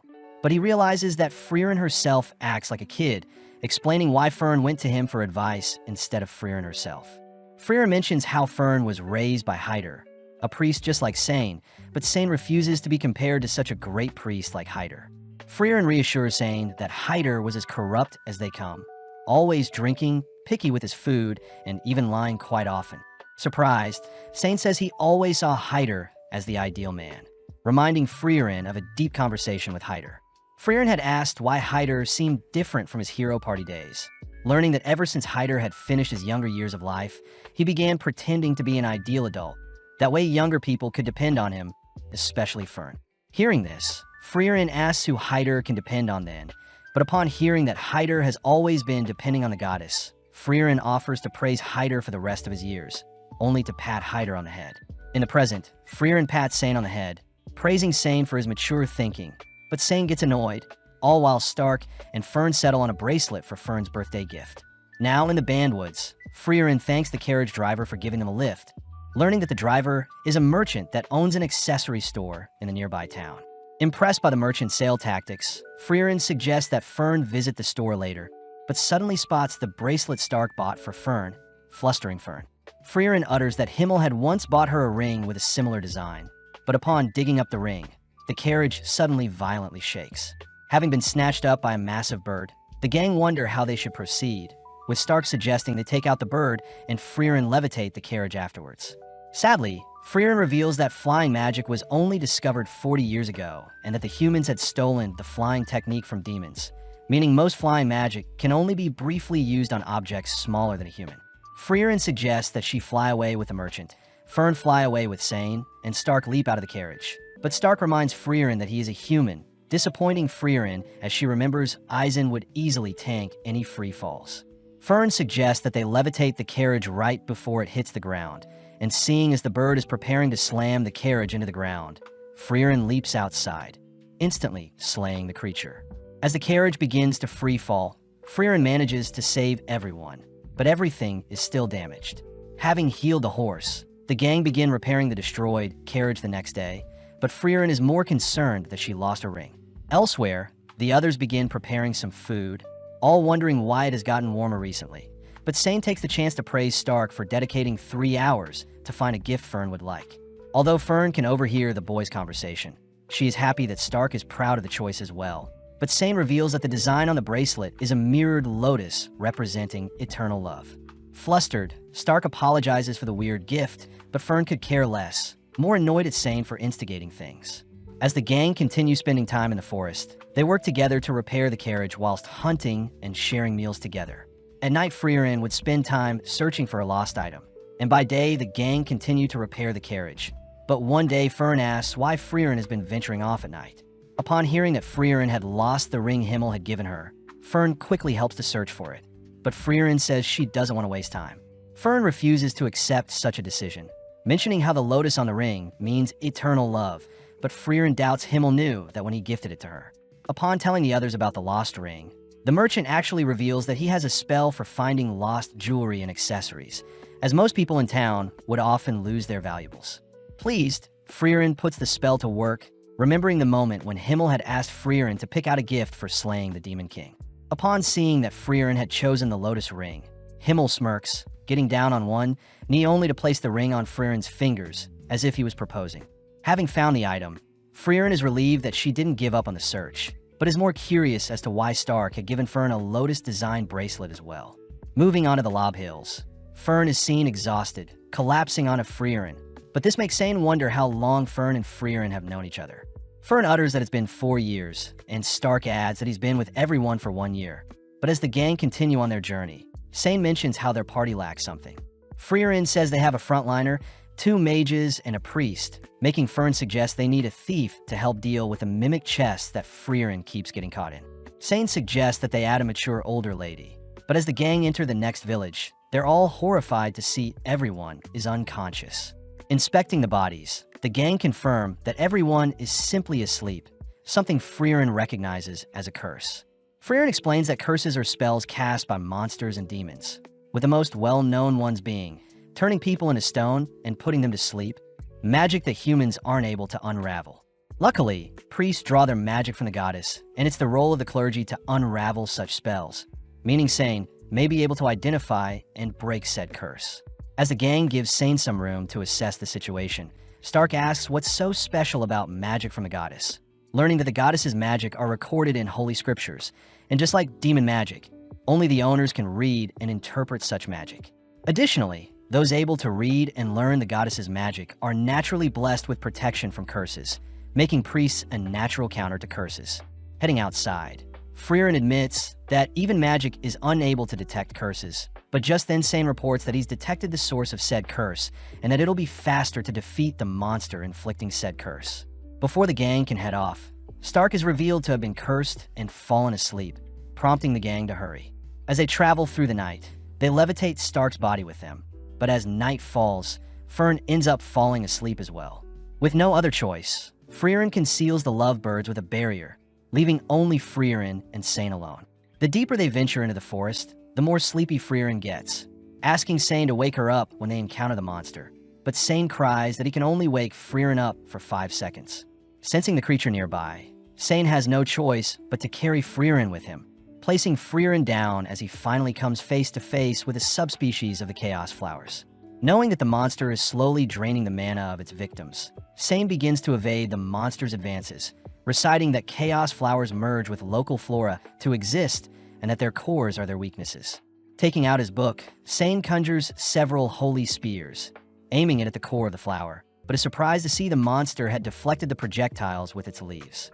Wondering if he should awaken Frieren to help, Sane fears that 5 seconds won't be enough to explain the situation, fearing that if the flower deflected one of Frieren's powerful spells, the whole surrounding village would be wiped out. Just then, Sane remembers Hyder's stories, telling Sane and his best friend that Hyder would always have trouble communicating with Frieren, but Hyder always trusted Frieren no matter what. Choosing to bet everything he can on these next 5 seconds, Sane breaks Frieren from the sleeping curse. But before Sane can explain the situation, Frieren instantly shoots down the monster with a single spell. The next morning, Stark awakens next to Fern, all heading back to the village, only to be praised for saving them. As the gang head off, Sane admits how amazing Frieren was, having known instantly what type of monster it was and how to defeat it. Frieren takes the chance to praise Sane for trusting her, finally making it to the halfway point of Vorig, where their next goal is Oberst. Out of nowhere, a noble appears, inspecting and praising Stark's body only to take the four to his mansion. Recognizing the noble as Lord Ordin, Frieren asks that Ordin not do as he pleases, revealing that she knows the Ordin family is one of the 3 great families in the Northern Land, and that Ordin's grandfather was impulsive like Ordin himself. Seeing as Ordin is quite stubborn, Frieren attempts to leave, but upon hearing that they are low on funds, Frieren agrees to hear what Ordin is offering. As they walk through the mansion, Ordin asks where Stark is from, but upon hearing that Stark is a warrior from the Klee region, Ordin reveals that his family originates from the same village. Showing a picture of his son, Wirt, Ordin says that Stark looks exactly like Wirt, the heir and hero of the city.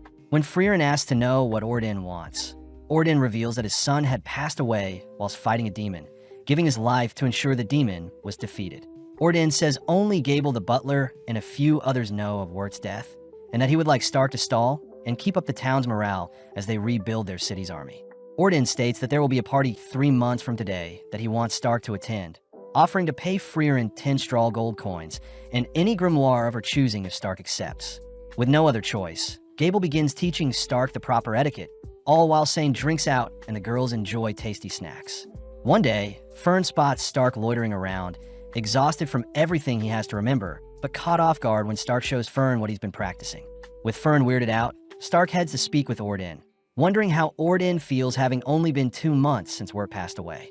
Ordin mentions how he already planned a replacement, but Stark looks closer to Wirt, admitting that he doesn't like pretending that his son is still alive. Heading outside, Ordin introduces Mutt, his second son and new future heir, someone Ordin doesn't believe is as great as Wirt, reminding Stark of his own family dynamic.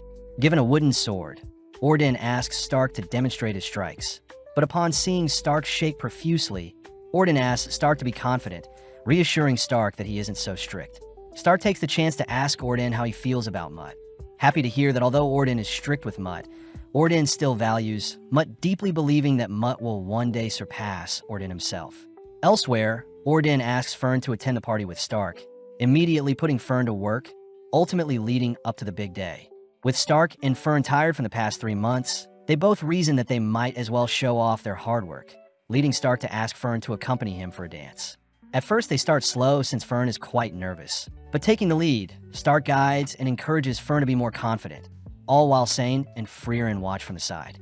With the party over, Ordin is seen removing his eye patch, wondering if Wirt would be alive if it weren't for his injury. Seeing Stark appear, Ordin orders Gable to give Frieren her rewards, praising Stark for being a great warrior. Before Ordin can offer Stark to remain by his side, Stark refuses, as Stark can't replace Ordin's dead son, and Ordin can't replace Stark's dead father. Ordin reveals that Wirt and himself had a fight during their last conversation, something Stark can relate to, as he too needs to apologize and return to Eisen before it's too late. Flashing back, we see Sane passing time by fishing, but is interrupted by his friend who drags Sane along to take photos with him, a memory Sane still thinks about. Now in the Klar region, Frieren tells everyone about a powerful dwarf in the upcoming village that has lived for over 400 years, amazing since dwarves normally live for only 300 years. Frieren says she refers to the dwarf as Old Man Vol, a rare case of someone that can relate with Frieren since they both live for a long time. But as the gang cross a small river, they spot the infamous village along with a sleeping warrior guarding the village. Revealed to be Vol, Stark feels bad for the old man, but Frieren calls Vol out for pretending to be senile again. Out of nowhere, Stark is suddenly struck, falling onto his knees as Vol warns Stark to always be cautious of everything he sees, as Vol could have easily taken off Stark's leg if he tried. With Vol inviting everyone into the village, Frieren orders Stark to remain behind and train with Vol, given a tour by one of the villagers. As Fern and Sane help the villagers harvest some crops, the villager mentions how he's never seen Vol so happy, having believed him to be only a senile old man. But the villager did mention how Vol chose to protect and remain in the village even after all this time. With the gang spending some more time with Vol, a week passes by in an instant, pleasing Frieren as Stark has improved quite a lot since training with Volume. Frieren reveals that Vol was the reason Frieren chose to learn more about Himmel and the Hero Party, cutting to the past when Himmel had asked Vol why he had stayed and protected the village for so long. Vol mentions how his wife was a human and that he's simply protecting the village to retain any memory Vol has of his wife, something Himmel finds admirable. Thanking Himmel for his kind words, Vol promises to remember the Hero Party once they've defeated the Demon King and have passed away, but Himmel reassures Vol that Frieren and Eisen will be the ones to continue their legacy even after passing. In the present, Vol asks Frieren if she remembers the faces and voices of her Hero Party, but Frieren gets offended, stating that Himmel is the reason she has begun to change. Hearing Vol utter that he has forgotten his wife's face and voice, Frieren calls Vol out for joking around, mentioning how her party will be heading to Oriol near the Demon King's castle. Pleased, Vol gets excited that Frieren is finally going off to defeat the Demon King. But this surprises Frieren as she wants to tell Vol that the Demon King has already been defeated, but holds back not wanting to disturb Vol's peace. With a final farewell to Vol, the gang continue on their path, occasionally stopping so Sane can ask around for his friend's whereabouts. Stark is impressed that people still remember the name of Sane's friend, even after 10 years, but Sane mentions how his friend went by Guerrilla Warrior, a memorable title. With a mere bridge separating the gang from reaching the magical city of Oberst, the gang choose to rest first at a nearby village, excited to hear that Gorilla Man did indeed help defeat a demon in the village, but only a stubborn old woman may remember where Gorilla Man did after. Upon visiting the older woman, the woman refuses to give the gang info on Gorilla Man for free, starting off by having the party run several errands that take up several hours. Once the gang has wrapped up and reported back to the older woman, she finally agrees to give the gang their final task, and only after will she give them the information they want. Heading to some old statues, the woman mentions how she recognizes Sane, but upon seeing the old statues, the gang hear that the statue honors two forgotten heroes. Realizing one of them to be Kraft, Sane suddenly remembers a time when Hyder had shown the younger versions of Sane and Gorilla Man a similar statue, warning that everyone's legacy will eventually fade and be forgotten. From that moment on, Sane's friend had claimed the name of Gorilla Man, and Sane was given the title of Goatee Priest. Having helped clean up the statue, the old lady reveals that Gorilla Man also helped clean the statues a long time ago, even speaking quite highly of Sane. As the gang begin heading off, Frieren realizes Sane knows where his friend is, believing his friend is in the opposite direction of Oberst, making Sane struggle to decide what to do. Conflicted on what he should do, Sane reminds himself that he's on the journey to look for his friend, but seeing as they need more time, the gang spend the night in town. With Fern and Sane heading out to retrieve firewood and food, Fern and Stark share a moment when Fern teases Stark with her cold hands, but the gang get worried seeing snowfall. The next day, the town is consumed by a blizzard, meaning they won't be able to proceed with their adventure until the blizzard dies down. Luckily, Frieren knows that there's a magic store with a shady shopkeeper, mentioning there could be a possibility for legendary spells. Since they'll be staying in town for a month, Sane gets quite relieved, getting to share meals and spend time with Frieren and the others. With several days already passing by, Sane is seen drinking with one of the village elders, realizing that he's been spending time away from Frieren and the others. At that moment, Frieren appears, asking if Sane can mediate an argument between Fern and Stark. Upon checking up on the two, Sane and Frieren ask why Fern is angry with Stark, but seeing as they aren't getting anywhere, Sane chooses to speak with Stark privately. Stark reveals that he was simply paying Fern back for the time when she placed her cold hands on Stark's face. But when he did it to Fern, Fern got mad at him. Seeing as Stark and Fern are having another simple disagreement, Sane asks Stark to simply apologize and tell Fern what his true intentions were. Up next, Sane speaks with Fern privately, relieved to hear that Fern doesn't hate Stark for what he did, but was simply frightened when Stark held Fern in place with his strong hand. With the two lovebirds making up, Frieren and Sane share a meal, prompting Sane to ask why Frieren invited him on the journey in the first place. Frieren reveals that Sane reminded Frieren of herself before she met Himmel and the hero party, simply giving Sane a reason to adventure and live life, just like how Himmel gave Frieren a reason to live. Grateful for the memories, Sane bids farewell the next morning as he plans to search for his friend, surprising Stark and Fern since the farewell was quite short. As our trio make it to the Offen mountain ranges, where Stark is tasked with hunting and gathering, but one day Stark discovers that Fern has caught a fever. Calling on Frieren to cure Fern, Frieren realizes that Sane had left behind some medicinal herbs, grateful as Frieren can identify the illness and cure Fern accordingly. Stark is surprised Frieren has a holy scripture of her own, managing to identify the illness as a simple cold, and it would make sense to head to a nearby village to get out of the cold. Upon confirming that there is an icicle cherry blossom tree nearby, Frieren chooses to hold Fern's hand, mentioning how Fern feels safe when her hand is held while she is sick. Embarrassed, Fern turns away, leading our duo to head out only for Frieren to tell Stark stories of when Fern was shorter than Frieren herself. After a long day of traveling and resting, the two make it to the base of the gorgeous cherry blossom tree, where the mushrooms at the base of the tree are their target. Stark wonders why Frieren chose to hold Fern's hand out of all things, but Frieren simply mentions how it's the only thing she knows how to do when supporting someone whilst they're sick.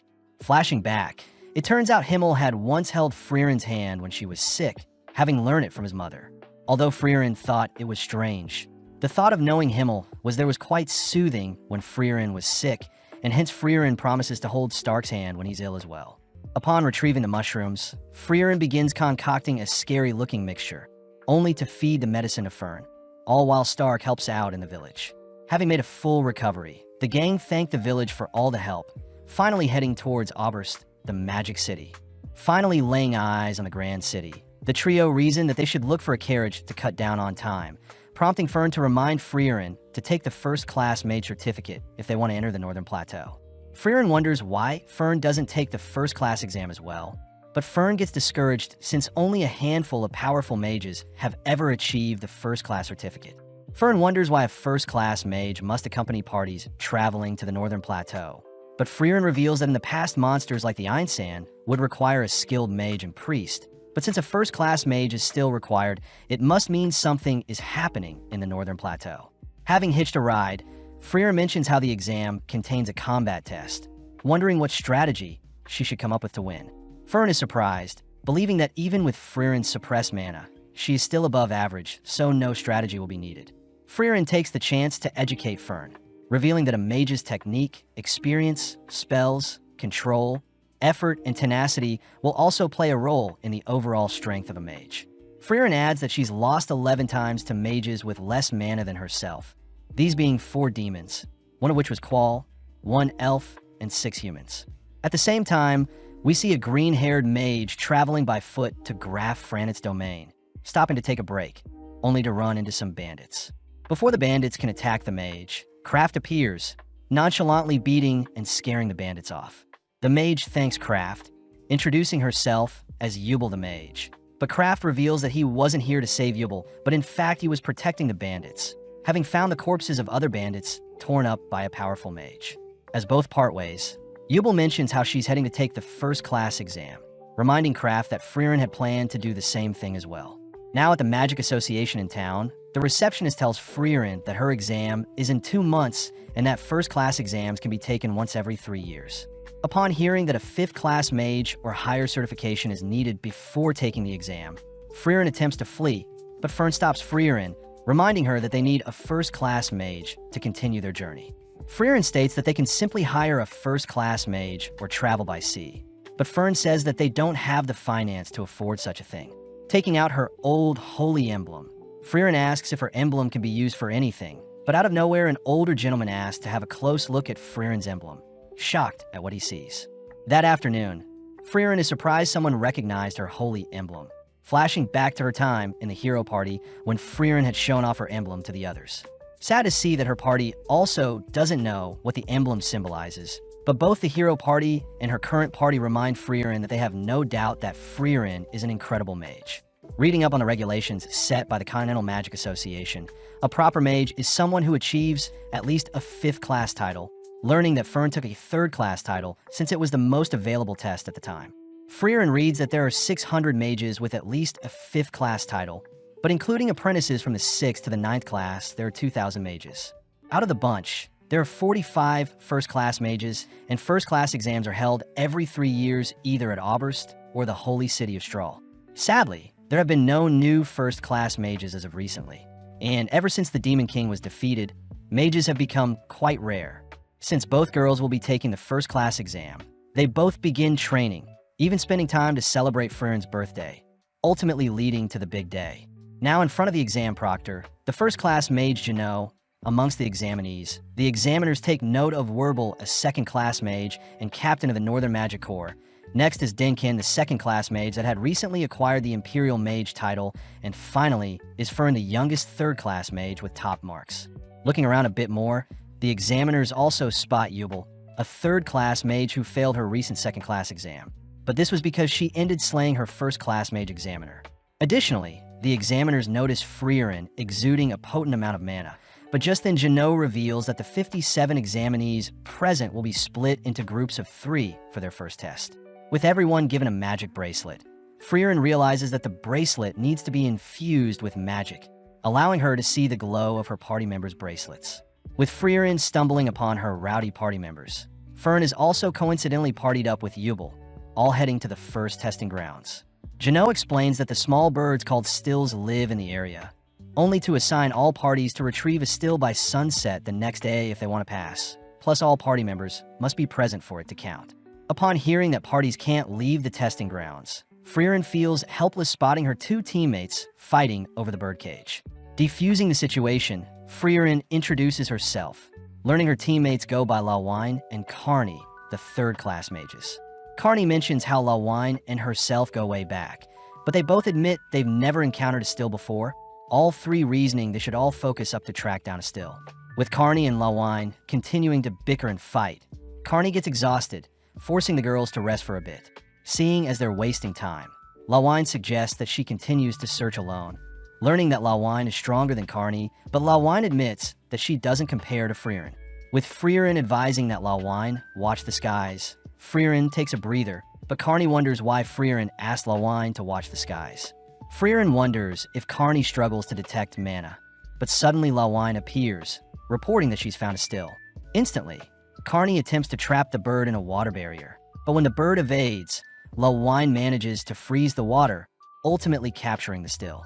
Although Frieren praises the girl's attempt, the still instantly disappears, dousing the girls with water as Frieren reveals that stills move faster than the speed of sound, suggesting that they continue to observe the bird before capturing it. Spending more time together, Carney and Lawine continue to argue, and sadly they fail to capture a single still, but they choose to set up camp as night falls. That night, Carney awakens to the sound of rain, only to notice that Frieren is missing, only to go out in search of her. Having made it to a cliff, Carney wonders where the sound of rain is coming from, but is suddenly attacked by a monster. Pinned down and without her staff, Carney cries for Lawine, but out of nowhere Frieren binds the creature, reminding Carney to watch the skies. Giving Carney time to calm down, Frieren wonders why Carney and Lawine work well together even though they hate each other. Carney reveals that she is quite a coward, remembering a time when Lawine had stayed back to help Carney learn how to fly, even giving Carney several compliments to cheer her on. When Carney still refused to fly, Lawine kicked Carney off the cliff, impressed that Carney learned to fly when it mattered the most. Frieren is happy to hear that Carney and Lawine appreciate each other after all, but is more intrigued to hear that Carney has come up with a plan to capture a still. Returning to the campsite, Frieren sits watch as the girls sleep, remembering a time when Eisen was shaking in fear, knowing that their hero party needed to face a dragon. Himmel apologizes as he thought an inspirational speech would help Eisen out, but when Himmel admitted that he was scared as well, Eisen thanked Himmel for being honest. Knowing that the dynamics for parties differ from case to case, with Frieren leaving to test something, we switch over to Fern's party, who had managed to capture a still for themselves. Seeing Fern relaxed, Fern's members remind Fern that other parties can still steal their still, asking that Fern prepare to fight other mages. The next morning, Frieren and her party go over what they know about the still. First, the creatures travel faster than the speed of sound. Next, the bird can break out of any normal restraints. Additionally, the creatures can detect mana and flee upon sensing danger. Lawine points out that they won't be able to detect the creature, since the stills don't have any mana. But Frieren points out how she was experimenting with a spell last night that could capture the creature. Frieren reveals the spell to be developed to specifically hunt down birds, the exact same spell Frieren used to bind the monster that attacked Carney last night. Lawine wonders why Frieren didn't mention the spell earlier, but Frieren reveals that the spell can only be cast 50 centimeters within range of the target, and unfortunately the closest they've gotten to a still is 3 meters. Frieren asks if the girls can possibly stop the bird with their magic, prompting both girls to suggest that their freezing and water spells could possibly temporarily restrain the bird, but it would be tough to get close without it sensing their mana. Suddenly realizing something, Frieren tells the girls her idea, intriguing the girls as they may have to fight with the other parties, but they commit since it's their only option. At the same time, Fern, Yubel, and Land all choose to hide in a cave, but upon running out of water, they all decide to replenish their water. But Yubel suddenly realizes that the ground they're walking on used to be a riverbed. Fern asks how powerful the barrier is, wondering if the barrier stopped the flow of water into the testing area. But Land points out that there is still a source of water in the middle of the testing area. Additionally, since the still won't survive without water, Fern's party agrees to search for smaller ponds nearby. But upon detecting a magic projectile nearby, Fern instantly conjures a barrier to defend. Unable to spot their foes, Fern continues to stall, all whilst Yubel fends off Werbel's advances. Land faces Sharf, and Fern faces Airy. Werbel takes the chance to praise Fern for reacting to his spell, but before the two parties can initiate their duel, a massive beam of light suddenly consumes the central lake. Lawine is revealed to be freezing the central entire lake, confusing the other parties as they fail to unfreeze the lake. Having witnessed Lawine's magnificent spell, Dinkin reasons that no still will now come to the lake again, advising his team members, Richter and Laufen, to follow after Frieren and her party as they plan on stealing their still. As Frieren and her party set their plan into motion, Fern and Werbel's party begin clashing, all agreeing to separate for now. Assessing the situation, Dinkin scolds the mages for wasting their magic attempting to unfreeze the lake, but also doesn't recommend mages search for other waterholes whilst in the air, as they will be vulnerable to monsters. Turning and heading after Friren's party, Dinkin runs into the party they saw flying earlier, having been slaughtered and taken prey by the monsters. When Laufen suggests that they at least bury the corpses of their fellow mages, Dinkin forbids it, revealing that the Geisel monsters hunt based on their prey's mana, and since the corpses still have mana, the Geisel will lock onto them if they move the bodies. Laufen wonders how sadistic the examiners are for not caring about the lives of the test takers, but Richter states that the Continental Magic Association simply wants to keep a certain standard for those who manage to become a first-class mage.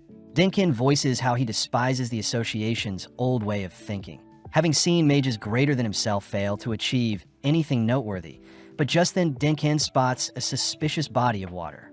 Upon further inspection, Dinkin manages to detect a faint scent of mana infused in the water, believing it to be Frieren and her party's doing, and as a result of the mana in the water, the stills won't come near this body of water.